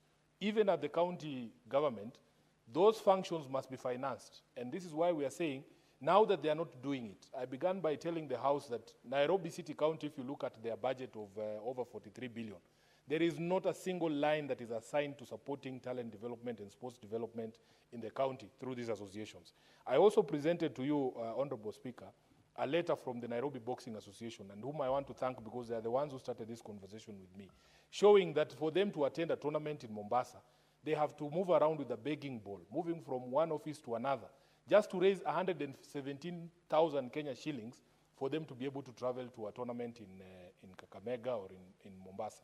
It happened the first time, I gave them what I had. When they came the second time, I told them we have to find a permanent solution. And they agreed with me that it has to be sustainable. Today, Sifuna might have something in his pocket, tomorrow he has nothing. And I want to just calm the anxieties of the Senator for Narok by saying this. Number one, Honorable Speaker, you know for a fact that under Article 114, we cannot, as a Senate, originate a money bill. A money bill, if you were to go into questions of the consolidated fund or even monies that are appropriated at the national level, that would automatically turn this bill into a money bill and it would be prohibited. Therefore, the money we are addressing here is the money that finds itself in the County Revenue Fund, the CRF, that is the equitable share, together with the monies that are raised locally by the county governments. And therefore, Honorable Speaker, it would be in order, because sports is devolved. We are talking about money that is in the hands of the counties only. We can have conversations about grants, because immediately you have a fund, Honorable Speaker, it is actually allowed for you to get grants even from national government. But we want to ring-fence this money in a fund that will be specifically for registered sporting associations. I want to remind the House that if you look at the proposed clause 54B1C, other sources of money have been proposed, including grants or donations from the national government or international agencies for purposes of supporting county sports associations. And I am sure, for as long as we ring-fence this money, we will see a lot of support coming in from even private organizations and international organizations to support sporting activities in Nairobi. Senator Mutinda might not have been here, but I had indicated that, in fact, during the committee hearings, the public hearings, we had agreed with the stakeholders that we will remove any reference to financing of infrastructure from this bill, because that was not the intention. The counties must continue building infrastructure. It is very expensive. I'll give you an example, Honorable Speaker. In the last financial year, the governor of Nairobi told us he has put 500 million shillings in the renovation of City Stadium alone. Now, the money that we are talking about, if we we pass this bill, 1% of the, say, 40 billion Kenya shillings that we raise as Nairobi through the equitable share and even locally raised revenue, on-source revenue, would amount to about 400 million Kenya shillings for all the registered sporting associations in Nairobi. And I want you to consider, Honorable Speaker, the indignity that these sporting associations are going through. That is what we want to fix, that they should be able to hire halls, they should be able to pay referees, they should be able to have transport, they should be able to buy food for when they travel for these tournaments. That is all we are saying, and that is all this bill seeks to do. So we will remove, I'll be bringing an amendment at the third reading stage of this bill to remove every reference. I think that is in clause 54C part D, that had said financing the development of sports facilities, including stadia, gymnasiums, buildings, and tracks. By the way, the governors were very happy about this clause. Do you know why, Honorable Speaker? Because it would reduce the amount of money that they would have to put in building stadia. They were very happy, because I have told you, one stadium alone, City Stadium, one financial year, 500 million Kenya shillings. So if you tell Sakaja that now he has reduced, we have only 300 million shillings to sporting association and also to build infrastructure, he'll be more than happy. Today, because I think there is a lack of appreciation of the potential of sport to be able to change lives in Kenya. So, Honorable Speaker, I want to conclude by an observation that came from Senator Mungatana, that this money is not for officials. It is not going to support the county team. No, no, no, no. It is for registered county sporting associations. So the county association responsible for football, if you look at clause 54F 3F, part of the application process is that all these registered, you have first to be registered. You must show us a certificate of registration issued under the Sports Act. Then you have to give us details and signatories of bank accounts in the name of the association where the funds shall be channeled. This money will be sent from the fund to the accounts of the registered sporting associations, and then to be executed or to be utilized in the proposed manner in accordance with the annual work plan which you have provided for, and then to be accounted for in the manner in which you have provided for, Honorable Speaker. So it is not for the CEC of sports to go and watch Arsenal and Real Madrid, or the next one I think is Arsenal is facing PSG. No, that is not the reason. We want these people who have been coming to our offices with begging balls to just raise money to travel to Vihiga or to Mombasa to be able to take care of these small bills. Honorable Speaker, with those many remarks, I beg to reply, and pursuant to Standing Order 66.3, I request that you defer putting of the question to a later date. I thank you, Honorable Speaker. Thank you, Senator for Nairobi, the Honorable Sifuna. The putting of the question on this particular bill is deferred to a later date. Next order. Order number 15, the sports amendment number 2, bill, Senate Bills number 45 of 2024, second reading. Senator Nyamira.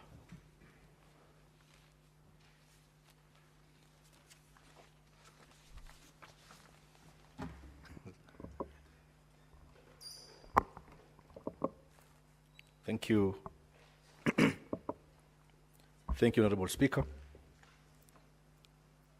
Mr. Speaker, I wish to move the sports amendments bill, being bill number 2, 2024. Speaker, let me start first by appreciating and thanking Senator Professor Tom Ojienda, the good senator from the county of Kisumu, for his generosity, Mr. Speaker, in allowing me to co-sponsor this bill with him. So, Speaker, when I first set out to propose amendments to this bill, I was informed by the office of the legal drafter that the good senator from Kisumu had already proposed certain amendments to the Sports Act as it is now, and that for concurrence purposes, I had to liaise with Senator Professor Tom Ojienda just to agree primarily on the need to co-sponsor this bill. And indeed, I sat with Senator Professor Tom Ojienda, who happens to have been my lecturer back in law school, and without a shred of any resistance, Mr. Speaker, the good and affable senator allowed me to co-sponsor this bill, contrary to what would be my ordinary expectation, Mr. Speaker. For that support, for that show of generosity, Mr. Speaker, I want to tremendously thank Senator Professor Tom Ojienda for allowing me to be part of these amendments, Mr. Speaker. Mr. Speaker, as you might be aware, most of us, if not all of us, including yourself, Mr. Speaker, in the course of our political life, Mr. Speaker, we have participated, we have organized sports tournaments in our own various and unique areas of jurisdiction, Mr. Speaker. Some of us have taken the lead in organizing what will be volleyball tournaments. My good Senator Wakoli from Bungoma is a champion of that. I've attended many of his volleyball tournaments in Bungoma. The good senator from Tana River, who's just ably and eloquently spoke about the bill as proposed by Senator Edwin Sifuna on the funding on county sports associations, Mr. Speaker, has also been on the forefront trying to organize basketball tournaments. The majority leader here Senator Alan Chesang from Tanzania, and myself, I think virtually I've had a chance. And Mr. Speaker, you've had an opportunity to come and witness amazing football in Kwale County, courtesy of the Wakili Chimera Super Cup initiatives that have been organized in virtually every ward, Mr. Speaker.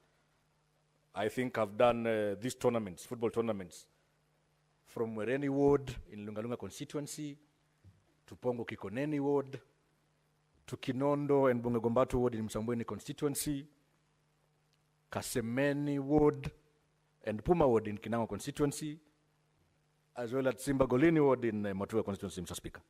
That means I've done tournaments across the county, Mr. Speaker.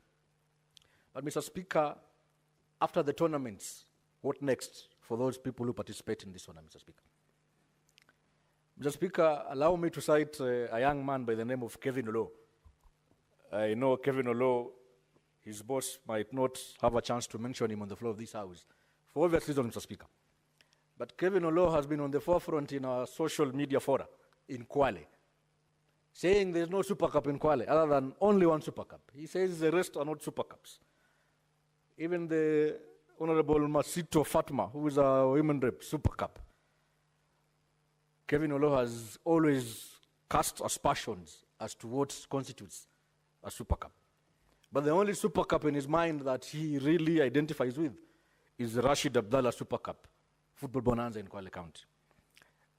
And Mr. Speaker, we need to give credit where it is due, Mr. Speaker. I want to take this opportunity, Mr. Speaker, to applaud and recognize and congratulate efforts by one gentleman, Rashid Abdallah, and his wife, Lulu Hassan, for their steadfast and resolute industry efforts and discipline and commitment in running what is perhaps the largest football bonanza in Kwale County, the Rashid Abdallah Super Cup edition, Mr. Speaker. Mr. Speaker, football clubs in Kwale County, like a club that is very dear to me. I mean, all clubs in Kwale are dear to me, but this one has really distinguished itself. Denmark Football Club from Maganyakulu and Matuga constituency, Mr. Speaker.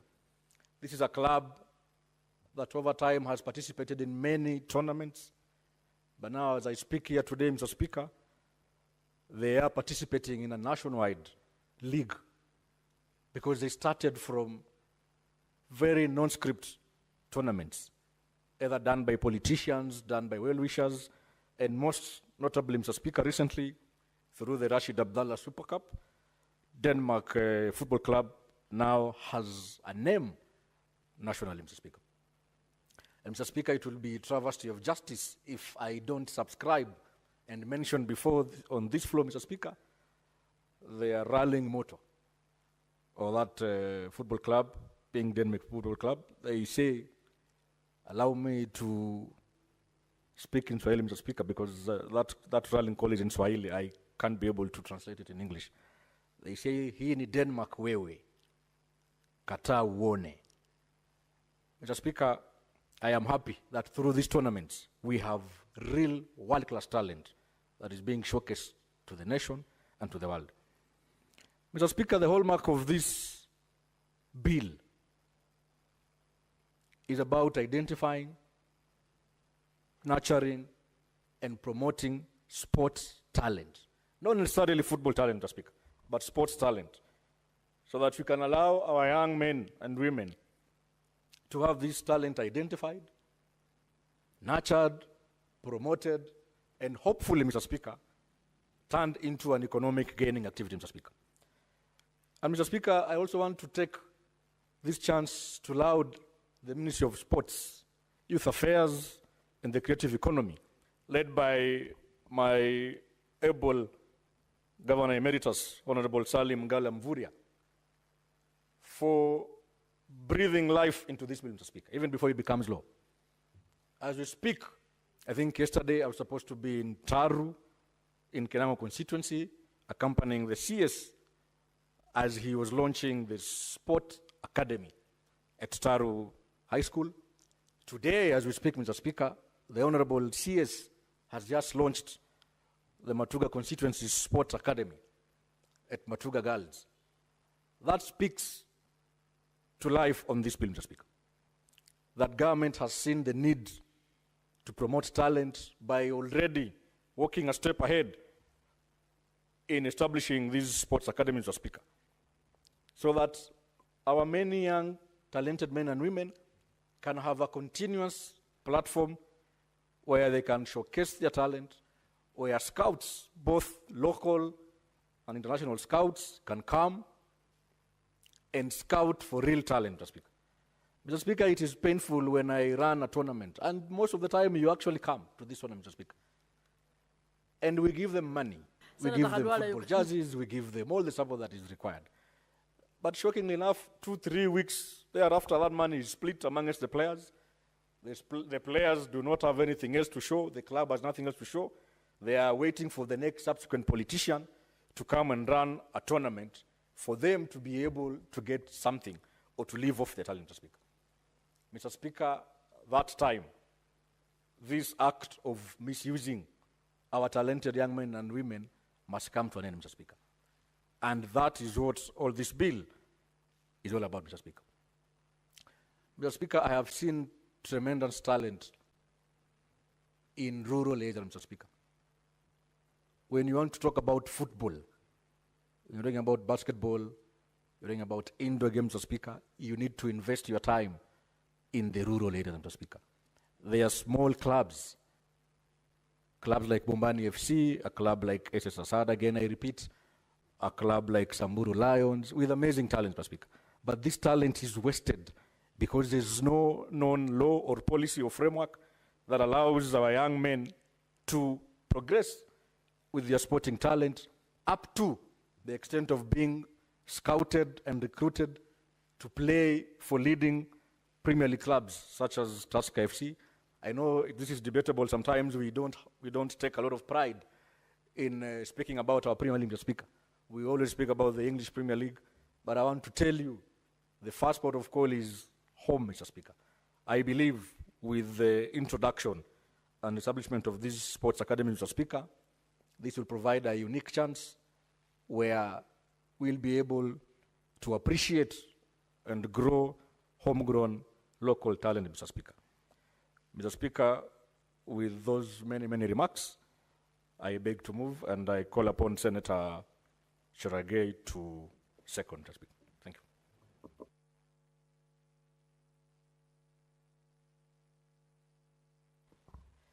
Thank you, Mr. Speaker. Sir, as I rise to second this Sports Amendment Bill number 2 of 2024, I'm impressed by the strides made by our in-law.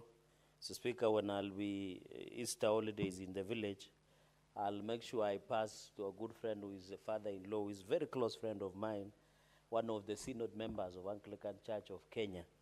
And I imply upon him that the senator and our in-law is doing very well in terms of the roles as being envisaged in Article 96. Mr. Speaker, I think today afternoon has been very sporty.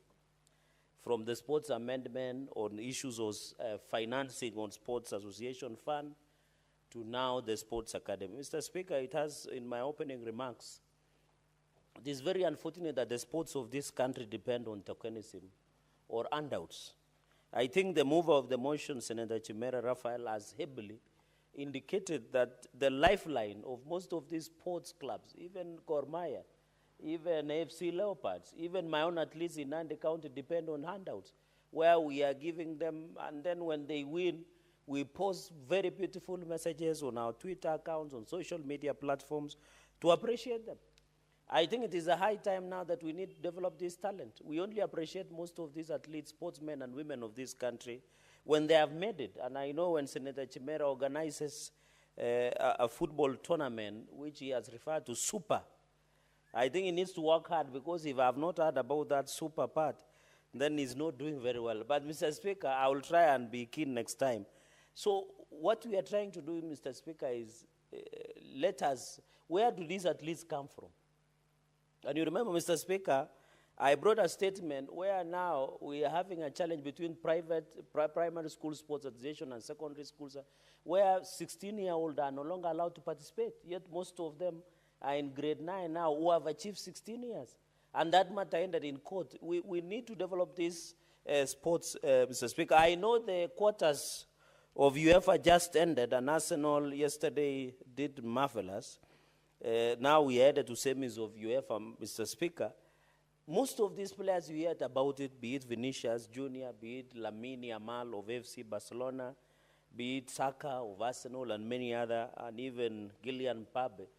Mr. Speaker, most of them, if you look at their history, their talent has been built at the academies.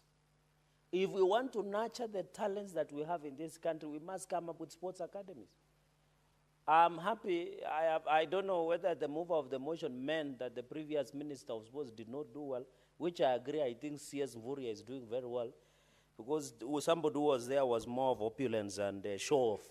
And therefore, we need, and I hope Senator Mvurya is following this very serious conversation, that if it is possible, we are not demanding a lot, Mr. Speaker. Out of my 6 sub-counties, if we can establish a sports academy, we are willing even to donate our maize, 10% of our maize, and even milk, because, you know, Mr. Speaker, if you run, you need to eat a lot. You need to eat a lot. So we are willing to partner in formation of sports academies, Mr. Speaker, so that our young men and women, I was telling the young people the other day, Mr. Speaker, not all of us can be leaders. Not all of us can also go to universities. Not all of us can become clerks the way they are at the table here, Mr. Speaker. Not all of us can become speakers. But if we develop the talent, and I hope since you are friends with Governor Salim Mvurya and also your colleagues in Council of Governors, please tell him to work on the sports academy. But also, we must tie up sports academies with the stadia, and also the role of MCAs in oversighting, because, Mr. Speaker, we cannot be oversighting these sports academies because it will spend public funds. So I hope the county public accounts and public investment committees at the local level of county, of Mr. Speaker, of our MCAs could do that. And that is why members of county assembly and county assemblies are critical. We were just discussing formation of sports association fund. We are now discussing formation of sports academies. And we rely the members of county assembly to ensure that, you know, in Nandi, for example, Governor Sang, for example, told us he was constructing sports ECD center, but he ended up constructing ECD classroom. You know, there is a big difference. In the ECD center, in the BQ, we used to have sleeping area for the young kids, ablution block, classroom, and a staff room for ECD teachers. But he went ahead and constructed one classroom of ECD and called it an ECD center. So we need oversight at the local level so that we ensure, Mr. Speaker. And that is why I want to challenge county assembly, instead of these fighting and these challenges that we are seeing. And I'm happy the devolution committee made a progress report about Nyamira, for example, county assembly. And I'm happy that a matter should be resolved, because at the end of the day, our county assemblies must function. They must oversight. Mr. Speaker, your success story in Kilifi County would not have been successful without a functioning, reasonable county assembly, Mr. Speaker. And therefore, we should also challenge the MCAs to be part of this conversation, so that what we do here is very critical. And Mr. Speaker, I am happy that the Committee on Devolution has said the MCAs of Nyamira should do their sitting in a gazetted place, and also the status quo be maintained, Mr. Speaker, because the Speaker, Enoch Okero, if the substantive Speaker should proceed, Mr. Speaker. We have seen a Speaker, the Speaker that was elected was called tedious, Mr. Speaker, yet he has not resigned as an MCA. So there is a lot that MCAs should try and avoid such an hygienic way, Mr. Speaker. And I want to emphasize this, Mr. Speaker, because as I drive my point home, hot, like a hot nail, is that even if you have to do anything, do it within the law. Do it within the Constitution. Even if you have to change a county assembly speaker, follow the law, follow the court's direction, Mr. Speaker, and I hope the issues that is affecting Nyamira County can be resolved and allow Speaker Enoch Okero and others and the rest of the speakers of this country to proceed. Number 2, Mr. Speaker, for example, Nandi is scouting of talents. I know whenever Senator Chimera is organizing a tournament, you invite scouts to come and see, Mr. Speaker, to come and watch, to come and sport talent. The only way we can do that is by building serious sports academy in this republic, Mr. Speaker. So even if Chimera, myself, I normally organize valuable, Mr. Speaker, at the lowest level in Nandi. We normally invite Kenya Volleyball Association. We invite people like Coach Paul Bitok, who is one of the prolific volleyballer in this country, Mr. Speaker. They normally come, even when we have athletics competition within Nandi, we normally invite. But it is sad that as we talk, Nandi being the source of champions, we don't have a functional stadium, Mr. Speaker. Kipchoge Stadium, the governor wants to convert it into a market. So you wonder where are the priorities, and I'm happy our in-law is conversant with our local issues. By force, he must be aware of the problems we are facing in Nandi. Kipchoge Keino Stadium, which is the trademark. Mr. Speaker, the reason you know athletics in Kenya is because of Kipchoge Stadium in Kapsabet. The governor wants to convert it to use to sell cows and sell mitumba, Mr. Speaker. Yet that stadium should be used to train our upcoming athletes and establish a sports academy in Kapsabet town, Mr. Speaker. And you can see, even in financial year 2024-2025, according to the approved budget of Nandi County, Mr. Speaker, of 2022-2025, it was approved to 169,497,537 million. This is close to 170 million that has been put to sports in approved budget by control of budget by Nandi County Assembly, which now it cannot be shown. This money, our governor used to fly more than even assist one football, even one ball or even one net. But he prefers to fly to Israel and see where Jesus Christ was born. I want to advise him during Easter season, he should allow Jesus to be born in his heart. He should call even pastors so that we can tell him where Jesus, when Jesus died in Jerusalem, he went to heaven. Now, as Christians, we are being told Jesus to be born in our hearts. So why spend a lot of money going to look where Jesus was born instead of us assisting through this 170 million, Mr. Speaker, that was allocated? There is not even one ball, even one net, Mr. Speaker. And therefore, as we proceed, Mr. Speaker. Now, Honorable Senator, it is now 6:30. You have a balance of 11 minutes. Once we resume, you will consume your 11 minutes. Then we proceed on. Otherwise, let us be upstanding. Now, Honorable Senators, it is now 6:30 p.m. Time to adjourn the Senate. The Senate therefore stands adjourned until Tuesday, the 6th of May, 2025 at 2:30 p.m.